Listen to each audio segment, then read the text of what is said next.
So ఇవాల్టి podcast లో మన గెస్ట్ గ్యాస్ట్రోలోని 50 సంవత్సరాల అనుభవం గడించినటువంటి very senior and famous gastroenterologist doctor Guru N Reddy గారు.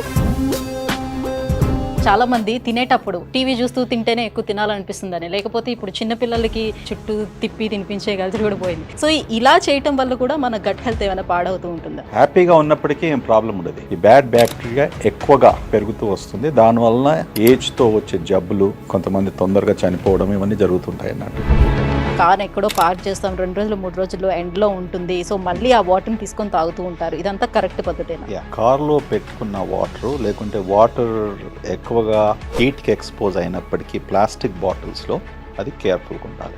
ఎందుకంటే plastic will melt, heart attacks వస్తూ ఉంటాయి. మొత్తం ప్రపంచం అంతా చూసుకుంటే ఇండియాలో ఎర్లీ ఆర్ యంగ్ ఏజ్లో ఏవైతే హార్ట్ అటాక్స్ వస్తాయి ఇంకెక్కడ కూడా రావు. ఎందువలన వస్తున్నాయి? ప్యాకెట్ పాలల్లో అసలు పోషకాలు ఏమైనా మిగిలి ఉంటున్నాయా? అందులో అవి తాగడం వల్ల ఏమైనా బెనిఫిట్ ఉంటుందా? పిల్లలకి ఇవ్వచ్చా? యాజ్ ఇండియన్స్ మిల్క్ ప్రోడక్ట్స్లో మనం చాలా వెనుకబడి ఉన్నాం. ప్రోటీన్ చాలా ఇంపార్టెంట్ కదా. వయసు పెరుగుతుంటే కూడా ఇప్పుడు అంటున్నాం మనం, ఈ కండరాలన్నీ మెల్ట్ అయిపోతాయి, వీక్నెస్ వచ్చేస్తుంది, తొందరగా చనిపోతాము. సో ఇటువంటి పేషెంట్స్కు ఇంకా జాగ్రత్త పడాలి. డైట్లో పుష్టంగా డైలీ మంచిగా ఒక చెంచే 2 చెంచాలు ఘీ ప్రతి మీల్లో మీరు తీసుకోండి, according to the new research. Hi, welcome to healthy talks with Suji.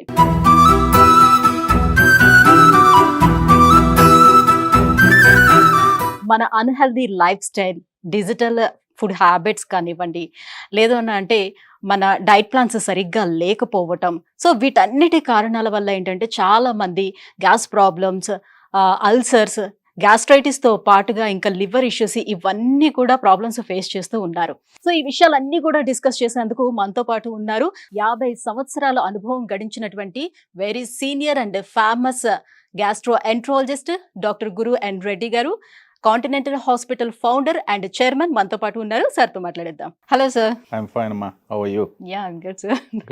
Good. Right sir, nowadays మనం చూస్తే చాలా మంది తినేటప్పుడు ఏదో ఒకటి యాక్టివిటీ కూడా ఉండాలి. మనకి ఎదురుగుండా ఒక టీవీ ఉంటే టీవీ చూస్తూ తింటేనే ఎక్కువ తినాలనిపిస్తుందని, లేకపోతే ఇప్పుడు చిన్నపిల్లలకి తినిపించే కల్చర్ కూడా పోయింది, చుట్టూ తిప్పి తినిపించే కల్చర్ కూడా పోయింది. సో వాళ్ళకి కూడా ఏదో ఒకటి యాక్టివిటీ, ఫోన్ ఇవ్వటం, ఏదో ఒకటి కూర్చోబెట్టి, సో ఎంత తోస్తుంటే అంత వాళ్ళు తింటూనే ఉంటారు.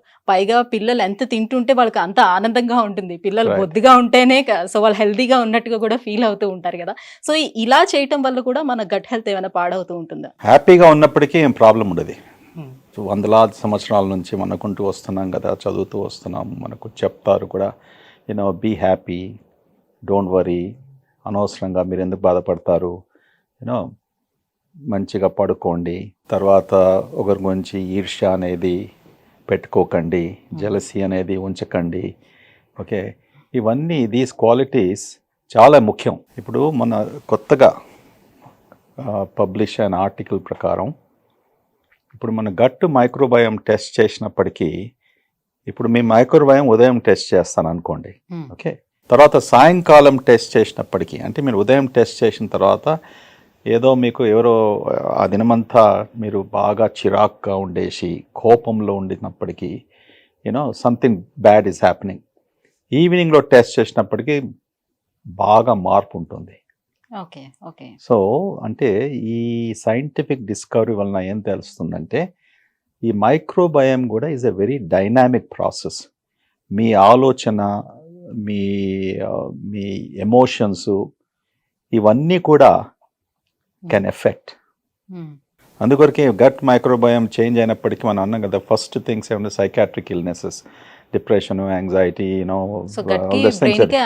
చాలా బిగ్ టైం అది ఫస్ట్ మొదలు కనుక్కున్నారు.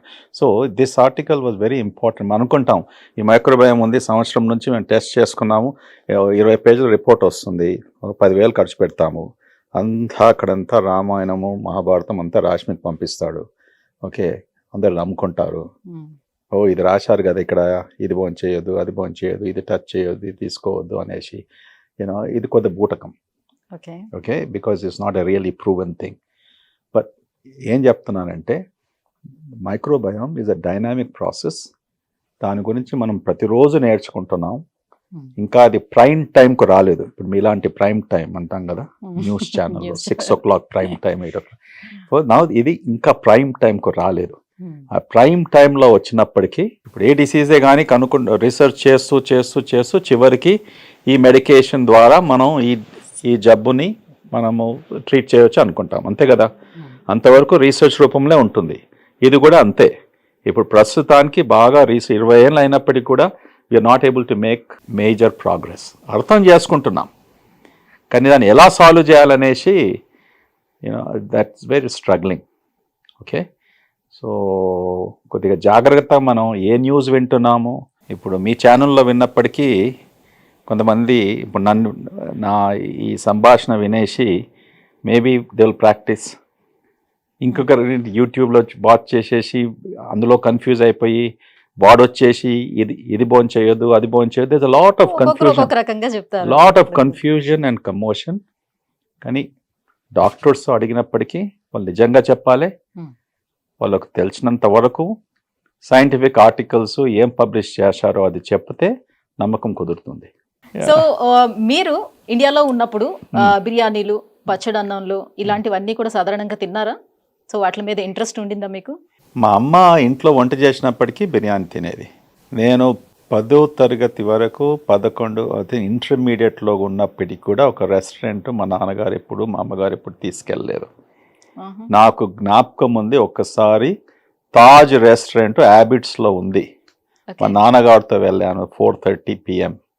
వెళ్ళేసి మంచి అక్కడ బంగారం లాంటి దోశ, ఆ దోశ ఇప్పుడు ఎక్కడ దొరకదు మీకు. ఇప్పుడు ఆ దోశ, ఆ చట్నీ, ఆ బటరు, ఆ ఘీ, యూనో అప్పుడు ఎలా చేసేవారండి, ఫెంటాస్టిక్. అది పోయింది ఇప్పుడు. Quality of food has gone away. So నాకు ఎక్స్పీరియన్స్ లేదు. సో మా అమ్మగారు షీ వాజ్ అన్నపూర్ణ అనేవాళ్ళు అందరూ మా ఫ్యామిలీలో. She was the best cook. Okay, అందుకొరకే నా పెళ్ళైన తర్వాత మా ఆవిడ 6 months ఇక్కడ ఉండాలి అంటే ఆమె 2 నెలలు ఉంది అమెరికాకు వచ్చేసి. సో మా అమ్మ వంటలు నేర్చుకోమనేసి. కానీ ఎలా చెప్పాలి, కొత్తగా పెళ్ళైనప్పుడు వీడేంది ఇప్పుడే దౌర్జన్యం చేస్తున్నాడు, మా అమ్మ వంటలు నేర్చుకోమనేసి. అంటే ఆమె ఏం చెప్పిందంటే, నీకేమైనా వంటలు వస్తాయంటే పెరుగు పచ్చడి చేయి వస్తుంది అని చెప్పింది. సో నాకెంత భయం అయిపోయిందంటే, అరే ఇదేం సంగతి, నేను ఇంత బాగా చేస్తుంది. ఎందుకంటే నా మెడికల్ కాలేజ్ ఉన్నప్పుడు ఫ్రెండ్స్ అందరు కూడా మా అమ్మ వంటలు అంటే బాగా వాళ్ళకు నచ్చేది. సో ఆల్మోస్ట్ ప్రతి 2 నెలలకు 5-6 మంది అమ్మ దగ్గరికి వచ్చేది. గుజరాతీస్ అయినా, గుప్తాస్ అయినా, వాళ్ళకు నేను నాన్ వెజ్ కూడా నేను అలవాటు చేశాను. So my mother was a very good cook. హెల్దీగా కుక్ చేసినప్పటికీ, ఏం హెల్దీ నాకు తెలియదు, ఇంట్లో భోజనం చేసినందుకు హెల్దీగా అంటున్నాను. అక్కడ కూడా ఇంత ఆయిల్ పోసేది, okay, all that stuff. You know అప్పుడు ప్రేమ అనేసి, కొడుకులు అనేసి, పిల్లలు అనేసి ఏం చేస్తారు, ఇంత ముద్ద కాదు ఇంకా 2 సార్లు 3 సార్లు వడ్డిస్తుంటారు, ఇంకా తినేసాండి. You know over feeding. Mother's love is always over feeding. ఆ ఎక్స్పీరియన్స్ నాకుంది. మాది యూనో ఐఎమ్ వెరీ లక్కీ, అదృష్టవంతుని.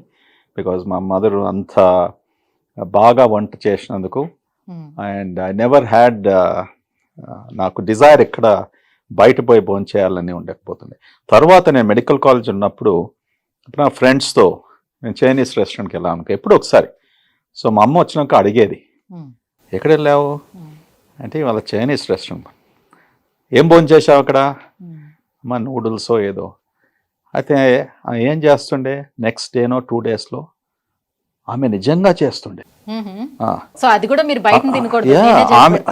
ఆమెకు వీడు ఎందుకు పోయి బయట భోజనం చేస్తున్నాడు, I will not allow him అనేసి ఆమె ఎంత ప్రయత్నం చేస్తుందంటే ఐ షుడ్ రియలీ సెల్యూట్. ఎప్పుడన్నా ఇట్లా వెళ్ళి వచ్చేసి ఇది బాగుండే అమ్మ అంటే తప్పకుండా. ఇండియన్ ఫుడ్ అంటే ఎట్లా అయినా సరే ట్రై చేస్తుండేవారు, బట్ కాంటినెంటల్ రెసిపీస్ వచ్చేటప్పటికి వాళ్ళు అది మనది కాదు. అప్పటి వరకు నాకు ఆ కాంటినెంటల్ హవా తలగలేదు కదా. సో హైదరాబాద్ లో ఉన్నప్పటికీ నాకు నిజామీ హవానే ఉండే. సో కాంటినెంటల్ అంటే ఎప్పుడు ఒకసారి టోస్ట్ గీస్ట్, that's what we used to tell. So the real continental was only when I went to the America at the end of the day. అంటే హైదరాబాద్లో ఉన్న వాళ్ళు కూడా కొంతమంది కాంటినెంటల్ ఫుడ్ ఎంజాయ్ చేసేవాళ్ళు. What they call as royal families. So so మన పెద్దవాళ్ళందరూ పూర్వీకులందరూ కూడా ప్రతి సంవత్సరం పచ్చళ్ళు అనేది తయారు చేసేసి పెట్టుకొని ఉంచుకునేవారు. సో పచ్చళ్ళు తింటుండేవారు. సో మంచి స్పైసీ ఫుడ్ కూడా తింటుండేవారు. సో వాళ్ళకి ఏమయ్యేది కాదు కదా. ఇప్పుడు ఎందుకు పచ్చళ్ళు అవన్నీ తినద్దు, స్పైసీ ఫుడ్ జోలికి వెళ్ళొద్దు, బయట ఫుడ్స్ అవన్నీ తీసుకోవద్దని ఎందుకు చెప్తున్నారు? చెప్పేవాళ్ళు పిచ్చోడు. ఇటువంటి సందేశం మనం ప్రజలకు ఇలా ఇస్తుంటే, నేను చెప్పాను కదా ఇంతకుముందు, ఈ కన్ఫ్యూజన్లో ఈ మధ్యలో పాడ్కాస్ట్ బాగా ఎక్కువయ్యాయి. ఓకే, ఎవరు ఇష్టం వచ్చినట్టు వాడు చెప్తున్నాడు. ఓకే, ఎక్కడ రాసి ఉందమ్మా పచ్చళ్ళు తినకూడదు అనేసి? సరే, మీకు ఏమైనా జబ్బు ఉంటే, హార్ట్ ఫెయిలియర్ కండిషన్ ఉన్నప్పటికీ, బ్లడ్ ప్రెషర్ ఎక్కువగా ఉన్నప్పటికీ, కిడ్నీ ప్రాబ్లం ఉన్నప్పటికీ, సరే పచ్చళ్ళలో ఏముంటుంది? ఎక్కువ కారము, ఉప్పు. So salt is one of the things we recommend కదా. పచ్చళ్ళతో జాగ్రత్త పడండి. అసలు ఫస్ట్ ఎందుకు చేసేవాళ్ళం పచ్చడి మీకు తెలుసా? సో రీజన్ ఫర్ పచ్చడి ఈస్, మ్యాంగో ఒక సీజన్లో వచ్చేది. అండ్ పచ్చడి పిక్లింగ్ అంటాం. పిక్కిల్స్ అంటాం కదా ఇంగ్లీష్లో. సో పిక్లింగ్ అన్నప్పటికీ, what are you pickling? You are pickling a fruit, pickling a vegetable. Meat also you can pickle.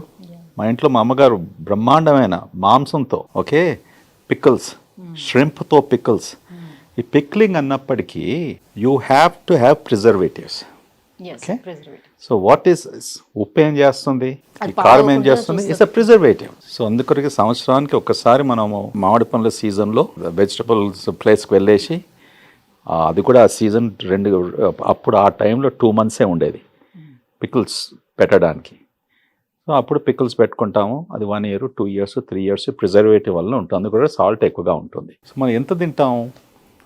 తినేవారు it's a small piece of this thing for a taste.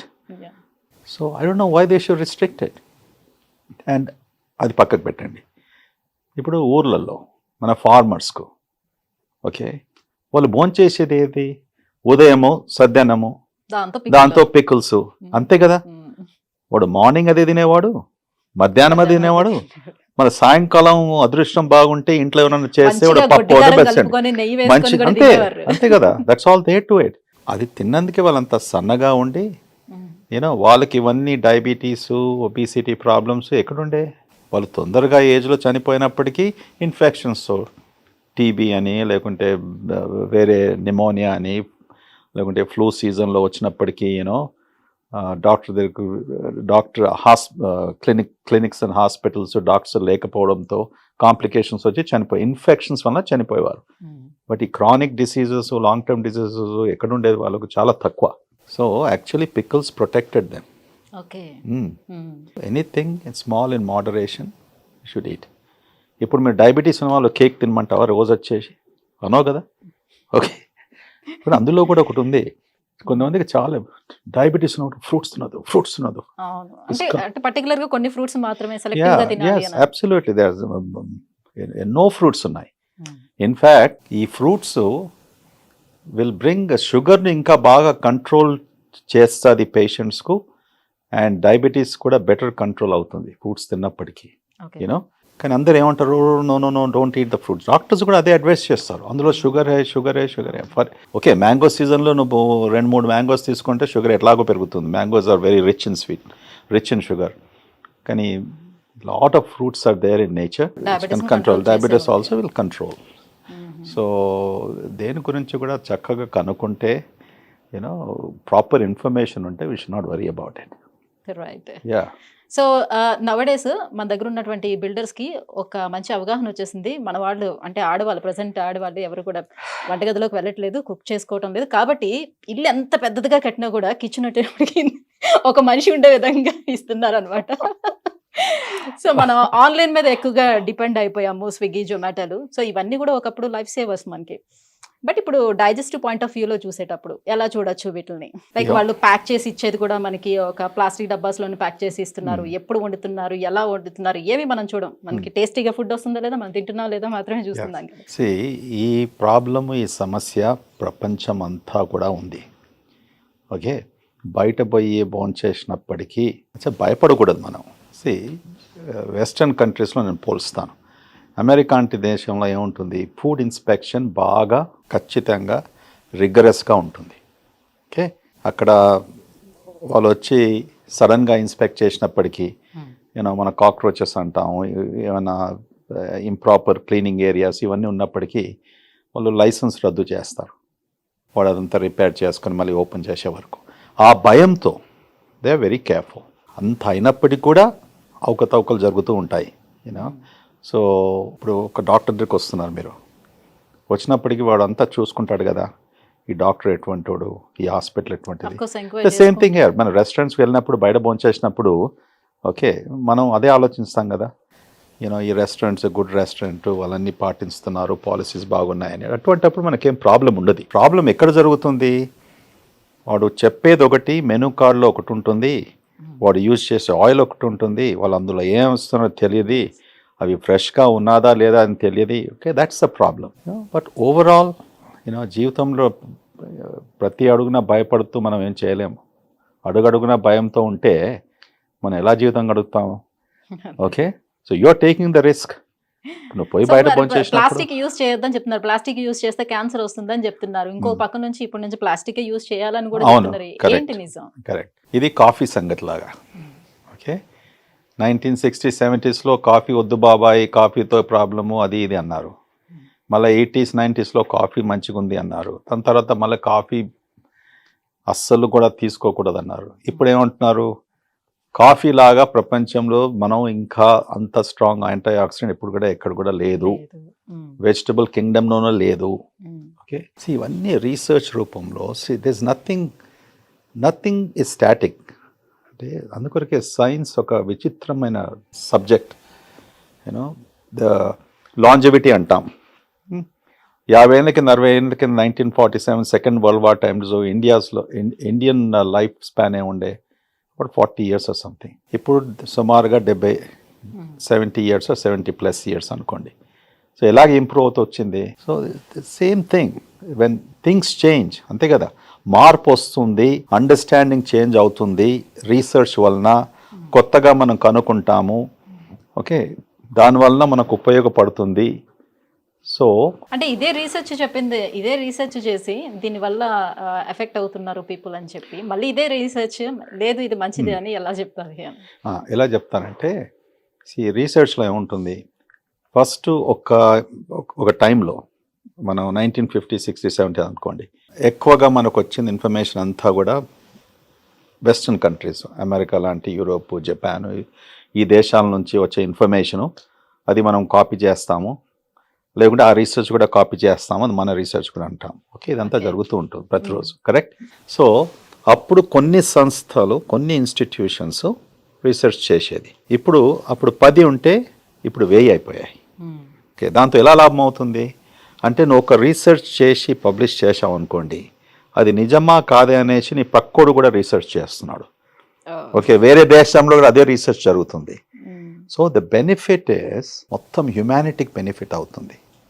Larger the number of people, అంటే ఆ రీసెర్చ్లో participate చేసే వ్యక్తులు, okay, పేషెంట్సే అనుకోండి, సబ్జెక్ట్సే అనుకోండి, more number of people ఉన్నప్పటికీ research outcome బాగా స్ట్రాంగ్గా ఉంటుంది. నువ్వు 50 మందిలో రీసెర్చ్ చేసి 500 మందిలో చేసినప్పటికీ బాగా తేడా వస్తుంది. సో రీజన్ వై మీరు అన్నదానికి సమాధానం ఏమనగా, ఓకే, రీసెర్చ్ వలన మనం ఏది రుజువు చేస్తామో అది తప్పకుండా చేంజ్ అయ్యే అవకాశం ఉంటుంది. కొత్త డిస్కవరీస్తో, కొత్త టూల్స్తో, లార్జర్ పాపులేషన్ బేసిస్తో చేసినప్పటికీ అండర్స్టాండింగ్ మనకు పెరుగుతుంది, దానివల్ల ఉపయోగం అవుతుంది. Okay, so we should never doubt 10 ఏళ్ల కింద ఇది చెప్పారు, ఇప్పుడు ఎందుకు చెప్తున్నారు. ఓకే, 10 ఏళ్ల కింద ఏమో లేదు, ఇప్పుడు ఏదో వచ్చింది. రోబోటిక్ సర్జరీ ఉండేనా 10 ఏళ్ల కింద? సో వచ్చిందని మనం యాక్సెప్ట్ చేస్తున్నాం కదా, వచ్చిందని మనం యాక్సెప్ట్ చేయాలి, అంతే కదా. సైన్స్లో this is the dynamic thing that changes. ఆ లెర్నింగ్ మనకి ఇంప్రూవ్ అవుతుంది, నాలెడ్జ్ పెరుగుతుంది, దానివల్ల ఉపయోగం అవుతుంది. సో వీ షుడ్ నెవర్, ఒక ఫ్రేజ్ ఉంది అమెరికాలో, డౌటింగ్ థామసెస్ అంటాం. మన అడుగడుగున ప్రతి ఒక్కటి మనం డౌట్ చేస్తూ చేస్తూ చేస్తూ పోతే వానికే జబ్బులు వచ్చేస్తాయి. You don't trust anything. So అందుకొరకే whatever is there currently available and చాలామంది అది ఉపయోగిస్తుంటే, చాలామంది అది అండర్స్టాండ్ చేసుకుంటే, అది పాటిస్తుంటే మనం కూడా పాటించుకోవాలి అంతే కదా. There is nothing new about it. So ఈ విషయంలో మీరు కాఫీ గురించి మాట్లాడేటప్పుడు ఇంకొక డౌట్ కూడా నాకు రైజ్ అయింది. Hmm. సో పరగడుపున టీ కాఫీలు తాగకూడదు డైరెక్ట్గా అని చెప్తూ ఉంటారు. బట్ బెడ్ కాఫీలు అవి తాగుతారు. బికాస్ మన నోట్లో మంచి బ్యాక్టీరియా అప్పుడు ఉంటుంది. సో తాగితే కడుపులోకి వెళ్తుంది. సో అది మంచిది. సో బెడ్ కాఫీలని ఒక ఆర్టికల్ స్టార్ట్ అయింది. సో రెండిట్లో ఏది కరెక్ట్ అంటారు? ఈవెన్ ఐ మీన్ వెస్ట్రన్ కల్చర్లో కూడా వాళ్ళు పొద్దున్న లేచిన వెంటనే లైక్ చాక్లెట్ లాంటిది కూడా బిఫోర్ బ్రష్ చాక్లెట్ లాంటిది కూడా తీసుకుంటారు. సో ఆ బ్యాక్టీరియా కోసం అని చెప్పేసి వాళ్ళు తినేస్తారు అని చెప్తూ ఉంటారు. ఏది కరెక్ట్, ఏది నిజం? ఏమో సుజిత, నువ్వు చదివే పుస్తకాలు నేను చదువుతలేను. ఇది కొద్దిగా విచిత్రంగా అనిపిస్తుంది. నేను చెప్పకుండా చదువుతాను ఇవాళ, ఏముందో చూస్తుంటాను. But I'll tell you facts are, ఉదయంగా లేచినప్పటికీ మనం ఫస్ట్ ఏ కల్చర్లో కానీ కూడా ఒక కప్ ఆఫ్ కాఫీ, ఒక కప్ ఆఫ్ టీ, ఓకే, అది కామన్ కల్చర్. ఎందుకు తీసుకుంటాం మనం కాఫీ? కొంచెం యాక్టివ్ అవటం అంతే. That's all to stimulate your brain, cortical stimulation, active అవడానికి, so that your day goes well and all of those things. కానీ నీకు బెడ్ టైం కాఫీ ఎవరు చెప్పారు? నేను ఎప్పుడేం లేదు. ఐ మీన్ లేచేటప్పుడు కాఫీ, బెడ్ కాఫీ. లేచేటప్పుడు bed coffee, bed coffee, that basic early morning to take a cup of coffee. Bed coffee అంటే అది హస్బెండ్ వైఫ్లో రిలేషన్షిప్, అందులో ఎవరు తెచ్చి ఎవరికి ఇస్తున్నారో తెలియదు. అదంతా సమస్య చాలా మటుకు ఏళ్ళ తరబడి నడుస్తుంటుంది. కొంతమంది అంటారు లేడీస్, మా హస్బెండ్ ఎంత మంచివాడు, మార్నింగ్ ఉదయం చేసి నాకు కాఫీ ఇచ్చేసి ఆయన పనికి వెళ్ళిపోతాడు, నేను మహారాణి లాగా 9 గంటలకు లేస్తాను, 8 గంటలకు లేస్తాను. అదే వే రివర్స్లో ఉంటుంది కొంతమందిలో. My wife is so nice, ఎంత మంచిది, నాకు మార్నింగ్ కాఫీ తీసుకొచ్చేస్తుంది. ఇవన్నీ మనకు different cultures are different. And so the bottom ఏం చెప్తున్నా అంటే, coffee in the morning, whether మీరు బెడ్లో ఉండి తీసుకుంటున్నారా, బ్రేక్ఫాస్ట్ టేబుల్కి వస్తున్నారా, కిచెన్ టేబుల్లో తీసుకుంటున్నారా, లేకుంటే డ్రైవింగ్ చేస్తూ తీసుకుంటున్నారా. నేను డ్రైవింగ్ చేస్తూ టీ ఆర్ కాఫీ ఒక కప్లో, కార్లో డ్రైవింగ్ చేస్తూ త్రాగేది సుమారుగా నాకు 30 ఏళ్ళ నుంచి అలవాటు. హాట్ కాఫీ, 30 ఏళ్ళ నుంచి 35 ఏళ్ళ నుంచి, almost my entire stay in America I did it. ఇప్పుడు కూడా అదే నాకు. ఇక్కడ ఇప్పుడు డ్రైవర్స్ ఉన్నారు, వాళ్ళు డ్రైవింగ్ చేస్తారు. నాకు ఉదయం కాఫీ తీసుకున్నప్పటికి కూడా మళ్ళీ అగైన్ కార్లో కూర్చున్నప్పటికీ నాకు కాఫీ మగ్ ఉండాలి. Okay, I drink the coffee. Coffee is good. I feel active, I feel energetic. మరి రోజులో ఎక్కువ సార్లు టీ కాఫీలు తాగొద్దు. 2 to 3 cups. Okay, 2 to 3 cups మీకు టాలరెన్స్ ఉంటే, అంటే మీకు ఏం ప్రాబ్లమ్స్ లేకుంటే. అంటే కొంతమంది కాఫీ తీసుకున్నప్పటికీ గుండె బాగా తీవ్రంగా హార్ట్ బీట్స్ ఎక్కువగా కావడము, పాల్పిటేషన్స్ అంటాము, ఇర్రెగ్యులర్ హార్ట్ రేట్ అంటాము. లేకుంటే కొంతమందికి something they feel something after drinking. అటువంటప్పుడు యూ షుడ్ అవాయిడ్ ఇట్. లేకుంటే తక్కువ తీసుకోవాలి. What ever is applicable. Correct? These are they same? They're not. These are 5 different fingers. So మన గట్కి మనం ఎలాంటి అలవాట్లు ముందు నుంచి నేర్పిస్తే అది అలానే ఉంటుందా? దానికి అలా మౌల్డ్ అవుతుందా? మౌల్డ్ చేసుకోవచ్చు. Yes, absolutely చేసుకోవచ్చు. ఇప్పుడు కొంతమందికి ఒక అలవాటు ఏంటంటే ఎమోషన్స్. మనం అంటాం ఎవ్రీ డే హ్యావింగ్, ప్రతిరోజు మనకు మోషన్ వచ్చినప్పటికీ బాగా కులాసగా ఉంటుంది. It's a good habit. Okay, కొంతమంది every other day, okay, which is also acceptable. కానీ ఆ టైమింగ్ చాలా ఇంపార్టెంట్. అది నువ్వు పుట్టినప్పటి నుంచి కల్చరల్లీ నువ్వు ఎలా ట్రైన్ అయ్యావు. సో ముఖ్యంగా మార్నింగ్ టైంలో మోషన్ అయినప్పటికీ that is something very culturally and the body behaviour. అంటే భగవంతుడు ఈ బాడీ ఎలా సృష్టించాడంటే, ఈ హార్మోన్స్ అన్ని కొన్ని మార్నింగ్లో ఉంటుంది ఎక్కువగా, కొన్ని మధ్యాహ్నము, కొన్ని సాయంకాలము. సాయంకాలం పడుకోవడానికి హార్మోన్స్ ఉన్నాయి, మెలటోనిన్ ఇటువంటివి. అది మార్నింగ్ మెలటోనిన్ మీరు ప్రొడ్యూస్ చేస్తుంటే వాడు నిద్రపోతాడు, పని చేయలేడు. సో భగవంతుడు ఏం చేశాడు, నీకు మెలటోనిన్ సాయంకాలం ఇస్తాను, కార్టిజాల్ ఉదయం ఇస్తాను. ఓకే, సో ఇవన్నీ ఇచ్చినప్పటికీ ఇది సృష్టితో వచ్చిన హ్యూమన్ డిజైన్ అన్నట్టు. సో అది మనం యాజ్ మచ్ యాజ్ పాసిబుల్ మనం ఆ సింక్లో ఉంటే హెల్తీగా ఉంటాం. సో కొంతమందికి బ్యాడ్ హ్యాబిట్స్ ఉంటాయి. నాకు మోషన్ ఎప్పుడు నాకు నాకు వీలు పడినప్పుడు I have the motion, or whenever it happens I will do it. So దీంతో ఏమవుతుందంటే ఆ ఇర్రెగ్యులారిటీతో కొన్ని ప్రాబ్లమ్స్ వచ్చే అవకాశం ఉంటుంది. ఒకసారి నీకు మోషన్ వచ్చినప్పటికీ నీకు టాయిలెట్ లేకపోవచ్చు. So you have to hold it. దానివల్ల లాంగ్ టర్మ్లో దే కుడ్ బి కొన్ని ప్రాబ్లమ్స్ రావచ్చు, వస్తాయి కూడా. సో అందుకొరకే కొన్ని మనం బ్రేక్ఫాస్ట్, లంచ్, డిన్నరు, సాయంకాలము, రాత్రి పడుకోవడము, బ్రెయిన్కు రెస్ట్ ఇవ్వడము, సో ఇప్పుడు డాక్టర్సే చెప్తున్నారు సార్, ఇక్కడ ఇండియాలో ఉండే వాళ్ళు యూఎస్ బేస్డ్ కంపెనీలోని వర్క్ చేసేటప్పుడు వాళ్ళ టైమింగ్స్ అన్ని డిఫరెంట్గా ఉంటాయి. యూఎస్ టైమింగ్స్లో ఉంటారు. సో వాళ్ళ డైట్ టైమింగ్స్ వేరేగా ఉంటుంది. సేమ్ యూఎస్ లైక్ అలానే ఉంటుంది. వాళ్ళు పడుకునే టైమింగ్స్ కూడా వేరేగా ఉంటాయి. సో దీనివల్ల వాళ్ళకి చాలా హెల్త్ ఇష్యూస్ వచ్చేస్తాయి. వాళ్ళ గట్ హెల్త్ కూడా పాడైపోతుంది. సో వాళ్ళకి స్లీప్ అనేది ప్రాపర్గా ఉండదు. సో వాళ్ళకి చాలా తొందరగా అన్ని ఇష్యూస్ వస్తాయని చెప్తారు. ఎంతవరకు వాస్తవం? వాళ్ళు ఆల్రెడీ మీరు అన్నట్టుగా మన గట్ని మనం మౌల్డ్ చేసుకునేటప్పుడు సో ఆ రకంగా వెళ్ళిపోతుంది కదా. స్టార్టింగ్ లో కొంచెం ఇబ్బంది పడినా నార్మల్గా వెళ్ళిపోతుంది కదా. ఇప్పుడు నా గురించి మీరు ఏమనుకుంటారు? మీరు డాక్టరే కదా. ఏం చేస్తాం? ఓ పేషెంట్ మధ్యరాత్రి వస్తే పడుకుంటామా? పడుకోరు. 18 ఏళ్ళు మెడికల్ స్కూల్ నుంచి రెసిడెన్సీ చేసేసి సూపర్ స్పెషలైజేషన్ చేసే వరకు 18 years పడుతుంది. ఓకే, అంతవరకు వచ్చే వరకు ఏం చేస్తాము? ఎవ్రీ అదర్ డే హాస్పిటల్లో ఉంటాం, నైట్ కాల్స్ అని తీసుకుంటాం. ఇప్పుడు కూడా అదే జరుగుతుంది కదా. స్లీప్ టైమింగ్స్ ప్రతి స్పెషాలిటీలో నైట్ కాల్లో డాక్టర్స్ ఉండాలి. ఆ పేషెంట్స్ వచ్చినప్పటికీ వాళ్ళు ఏం చేసుకుంటారు? సో ఇవన్నీ అలవాటు అవుతుంది. ఓకే, ఇవన్నీ బ్యాడ్ అలవాటుకు ఇది దారి తీయదు. యువర్ బాడీ అడ్జస్ట్మెంట్ అంటాం, ఇట్ గెట్స్ అడ్జస్టెడ్. ఇది వి షుడ్ నాట్ ఏంటంటే ఇది చేస్తున్నాం కనుక దీనివల్ల నాకు ప్రాబ్లం వస్తుంది అనేసి ఒక ఎస్కేపిస్ట్ యాటిట్యూడ్ ఉండకూడదు. ఇప్పుడు హెల్త్ కేర్లో అందరు డాక్టర్స్ 6 గంటలకు వెళ్ళిపోతే ఫ్యాక్టరీ లాగా ఎలా నడుస్తామా? Look at all these young nurses. వాళ్ళ వయసు ఎంత ఉంటుంది? 19, 20, 21, 22. ఒక్కసారి చూస్తే పాపం అనిపిస్తుంది. నైట్ షిఫ్ట్లో ఇంతమంది 100,000 మంది పనిచేస్తూ ఉంటారు, వాళ్ళు సేవ చేస్తూ ఉంటారు. But they are healthy, absolutely healthy. So IT companies కూడా గ్రేవ్యార్డ్ షిఫ్ట్ అంటాము, సాయంకాలం పనిచేసేవారు. సో మనకేం ఎక్సెప్షన్ లేదు. ప్రపంచం అంతా కూడా, జపాన్ అనుకోండి, యూరోప్ అనుకోండి, ఏ కంట్రీస్ అయినా కూడా ఈ డెవలప్మెంట్, ఈ country has to progress, industrialisation, economic forwardness, ఇవన్నీ కావడానికి 24/7 timings are very common. Okay, అది అడ్జస్ట్ నీ బాడీ కూడా అడ్జస్ట్ అయిపోతుంది. ఇప్పుడు స్పేస్ స్టేషన్కి వెళ్ళారు, మొన్న వెళ్ళాడు కదా మన ఇండియా నుంచి. ఓకే, ఎన్నో నెలలో ట్రైనింగ్ పొందేసి ప్రైమ్ మినిస్టర్ మోడీతో కూడా మాట్లాడారు. సుభాన్షు గారు. ఓకే, ఆయన ఏం చెప్పాడు? నా మొత్తం డైట్ అంతా చేంజ్ అయిపోయింది. ఓకే, అండ్ బట్ అలవాటు చేసుకున్నాడు. చేసుకున్న తర్వాత ల్యాండ్ అయిన తర్వాత ఆబ్వియస్లీ 3-4 days క్వారంటైన్, 1 week చేస్తారు, so that he gets back in to the routine. So మనం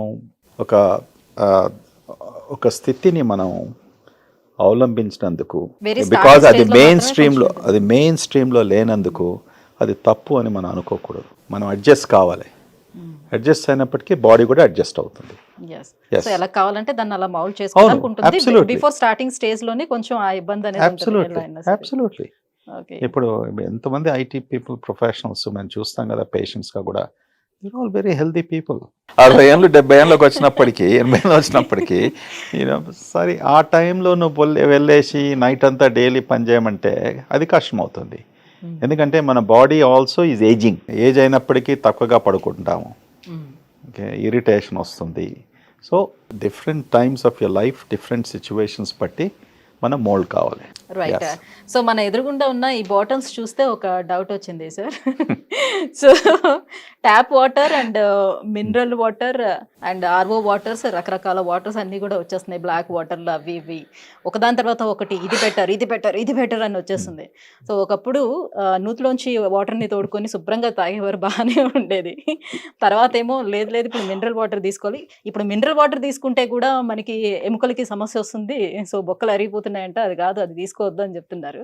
సో ఇలా రకరకాలుగా మారిపోతుంది. ఏ వాటర్ మంచిది అంటారు? Filtered water is good. Simple filtered water. RO water is also a type of nicely filtered water. మనకేం కావాలో వాటర్లో మైక్రో ఆర్గానిజమ్స్ ఇన్ఫెక్షన్ కాకుండా, ఓకే, ఎక్సెసివ్ కొన్ని కెమికల్స్ లేకుండా, ఎక్సెస్ కెమికల్ అంటే మీకు ఫ్లోరైడ్ గురించి తెలుసు. ఫ్లోరైడ్ వలన నల్గొండలో Yes. టీత్ చెడిపోవడము, bones, all these things excess fluoride ఇటువంటివి కొన్ని వందలాది సంవత్సరాల్లో హ్యూమన్ మన బాడీకు నష్టం జరిగింది. సో ఈ ఫిల్ట్రేషన్ వలన కొన్ని కీ ఎలిమెంట్స్, కీ కెమికల్స్ మనం తర్వాత మైక్రో ఆర్గానిజమ్స్, బ్యాక్టీరియా అనేసి ఇవి మనం చూసుకుంటే సరిపోతుంది. ఇప్పుడు బాటిల్ వాటర్ మనం తీసుకుంటాం, ఎందుకంటే వి థింక్ ఇది కంటామినేషన్ లేదు, ఓకే 10 మంది ముట్టలేరు. ఇప్పుడు ఇంట్లో మనం ట్యాప్ వాటర్ తీసుకున్నప్పటికీ ఇంట్లో మీకు సంప్ ఉందా, సింక్, అది వాటర్ స్టోరేజ్ ట్యాంక్ ఉందా, ఆ ట్యాంక్లో మీరు ఎప్పుడు మీరు Clean టెస్ట్ చేస్తాము, చేస్తున్నారు, ఎప్పుడు ఎలా క్లీన్ చేస్తారు? సాధారణంగా ఎవరు క్లీన్ చేయరు, ట్యాంక్స్ అన్నీ ఓవర్ హెడ్గా ఉంటాయి. సో మీరు ఒక ప్రశ్న అడగొచ్చు దాని గురించి, మరి ఎలాగ ఇంతమందికి 90% వరకు ఇలాంటి వాటరే త్రాగుతున్నాం కదా, మళ్ళీ వాళ్ళకి చాలా డైలీ డబ్బులు వస్తున్నాయా అంటే కాదు. ఎందుకంటే అగైన్ మన హ్యూమన్ బాడీ ఎలా ఉందంటే అన్ని ఫిల్టర్స్ ఉన్నాయి సిస్టంలో. ఓకే. కడుపులో యాసిడ్ ఉంది, యాసిడ్ వలన ఎన్నో సూక్ష్మ క్రిములు చనిపోతాయి, అంటే ది కిల్, చంపేస్తాయి. ఓకే, అక్కడ నుంచి మళ్ళీ చిన్న పేకు, మళ్ళీ కోల్, ఇవన్నీ ఈవెన్ మనం తీసుకున్నప్పటికీ కూడా మన బాడీ సిస్టమ్ ఎలా ఉందంటే ఇట్ విల్ కోప్ అండ్ అది ప్రొటెక్టివ్ బ్యారియర్గా పనిచేస్తుంది అన్నట్టు. సో నువ్వు అడిగే ప్రశ్నకు కొన్ని కమర్షియల్ ఇంటెంట్ ఉంటాయి. ఈ వాటరే బాగుంటుంది, ఓకే, స్ప్రింగ్ వాటర్ అని ఫ్రెంచ్ ఆల్ప్స్ నుంచి వచ్చింది, అంటే ఫ్రెంచ్ మౌంటైన్స్ నుంచి వచ్చిన వాటర్, చాలా ఎక్స్పెన్సివ్ వాటర్ అది, ఇది క్లీనెస్ట్ స్ట్రీమ్ వాటర్ అంటాం. ఉండొచ్చు, they could be a meaning in to that, కానీ అదే తాగితే బ్రతుకుతామా మనం? మళ్ళీ rest of the 7 billion people, 8 billion people ఏం కావాలి? ట్యాప్ వాటరే కదా వచ్చేది. ఓకే, మంజీరానో, హిమాయత్ సాగరో, ఉస్మాన్ సాగరో ఎక్కడి నుంచో వస్తుంది కదా, గోదావరిలో, కృష్ణానో. ఓకే, ఎవరు చెక్ చేస్తున్నాం? ఎంతమంది ఇళ్లలో ఫిల్టరేషన్ ఉంది? ఎఫోర్డబిలిటీ చేసుకుంటే ఇవాళ రేపు కొంతమంది విరాట్ పెట్టుకుంటున్నారు. కోహ్లీ బ్లాక్ వాటర్ తెప్పించుకుని అక్కడ ఎక్కడ నుంచి వెరీ కాస్ట్లీ అంత తెప్పించుకొని తాగుతున్నారు, వెరీ హెల్దీగా. ఎంతవరకు హెల్దీగా ఉన్నారు? ఆ వాటర్ ప్రొడ్యూస్ చేసేవాడు ఎంత సంపాదిస్తున్నాడు నాకు తెలియదు. ఓకే, సో ఇవన్నీ ఇవన్నీ marketing all strategies. Marketing, commercial. Always some truth ఉండొచ్చు. మీన్స్ ఈ బ్లాక్ వాటర్లో ఇంప్యూరిటీస్ బాగా తక్కువగా ఉండొచ్చు. Mm. ఓకే, తక్కువగా ఉన్నప్పటికీ వేరే వాటర్ అంతా చెడుపు వాటర్ అనలేం కదా. మీరేం వాటర్ తాగుతారు? Normal RO water. RO water. Okay, same thing, అదే తాగుతాను. ఇప్పుడు ఇది ఎక్కడి నుంచి వస్తుందో, ఏం చేస్తుందో ఎవరు లెక్క పెడతారు? Okay, Bisleri is a good company అనుకుంటాం. ఓకే, వచ్చినప్పటికీ ఆ నమ్మకంతో మనం మెడిసిన్ తీసుకుంటాము, కూరగాయలు కొనుక్కుంటున్నాము, మీట్ షాప్కి వెళ్తాము, స్వీట్ షాప్కి వెళ్తాము, అంతే కదా. So the same thing here, credibility in లైఫ్లో, జీవితంలో ఇంపార్టెంట్. ఇప్పుడు మీరు నన్ను ఇంటర్వ్యూ చేస్తున్నారు, ఓకే, మీకు ఎంత నాలెడ్జ్ ఉంది, ప్రశ్నలు అడుగుతున్నారు, ఓకే, అది క్రెడిబిలిటీ కదా. So I can trust you. So the same thing, everything we have to go by what is the produce, what is the thing, అట్లా అనేసి. ఇప్పుడు ఒకసారి ఓపెన్ చేసిన ఆ బాటిల్ ని సో ఎంత వరకు దాన్ని తాగొచ్చు? చాలా మంది ఇప్పుడు కార్స్ లో వెళ్ళేటప్పుడు ప్లాస్టిక్ బాటిల్ వాటర్ తాగొద్దని చెప్తున్నారు ఒక పక్క నుంచి, ఇంకొక వైపు నుంచి ఇలానే సగం వాటర్ తాగి ఇంకొంచెం వాటర్ ని మనం కార్ లో అలానే ఉంచుతాం, కార్ ఎక్కడో పార్క్ చేస్తాం, 2 రోజులు 3 రోజులు ఎండ్ లో ఉంటుంది, సో మళ్ళీ ఆ వాటర్ ని తీసుకొని తాగుతూ ఉంటారు. ఇదంతా కరెక్ట్ పద్ధతేనా? యా, సో ఒకటి, కార్లో పెట్టుకున్న వాటరు, లేకుంటే వాటర్ ఎక్కువగా హీట్కి ఎక్స్పోజ్ అయినప్పటికీ ప్లాస్టిక్ బాటిల్స్లో అది కేర్ఫుల్గా ఉండాలి. ఓకే.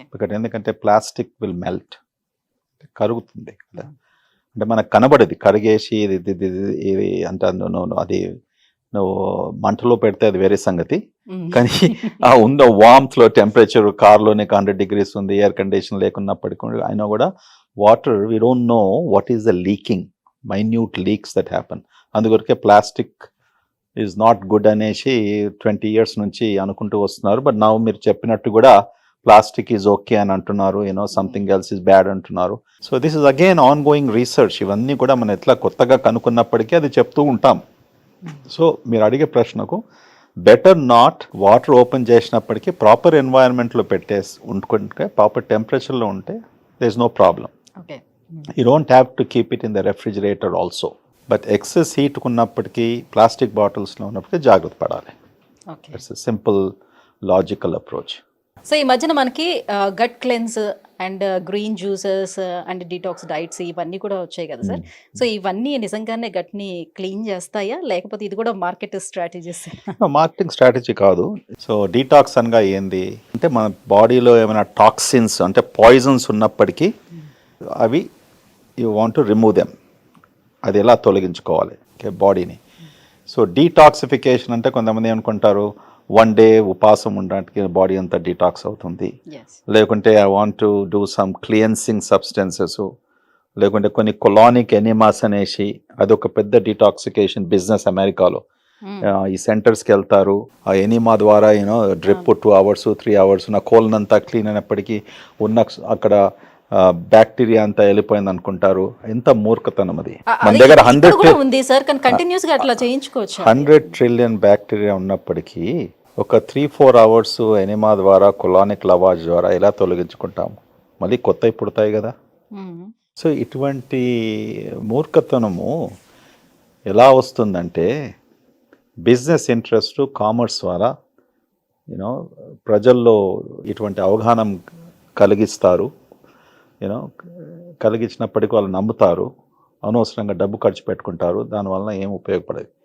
సో డీటాక్సిఫికేషన్ అనేది అది 1 day ప్రొసీజర్ కాదు. ఒక దినం చేస్తే మళ్ళీ నెక్స్ట్ 90 days డేస్ నేను బిర్యానీ తినేస్తాను, లేకుంటే I can eat all jalebi or gulab jamun, అది కాదు.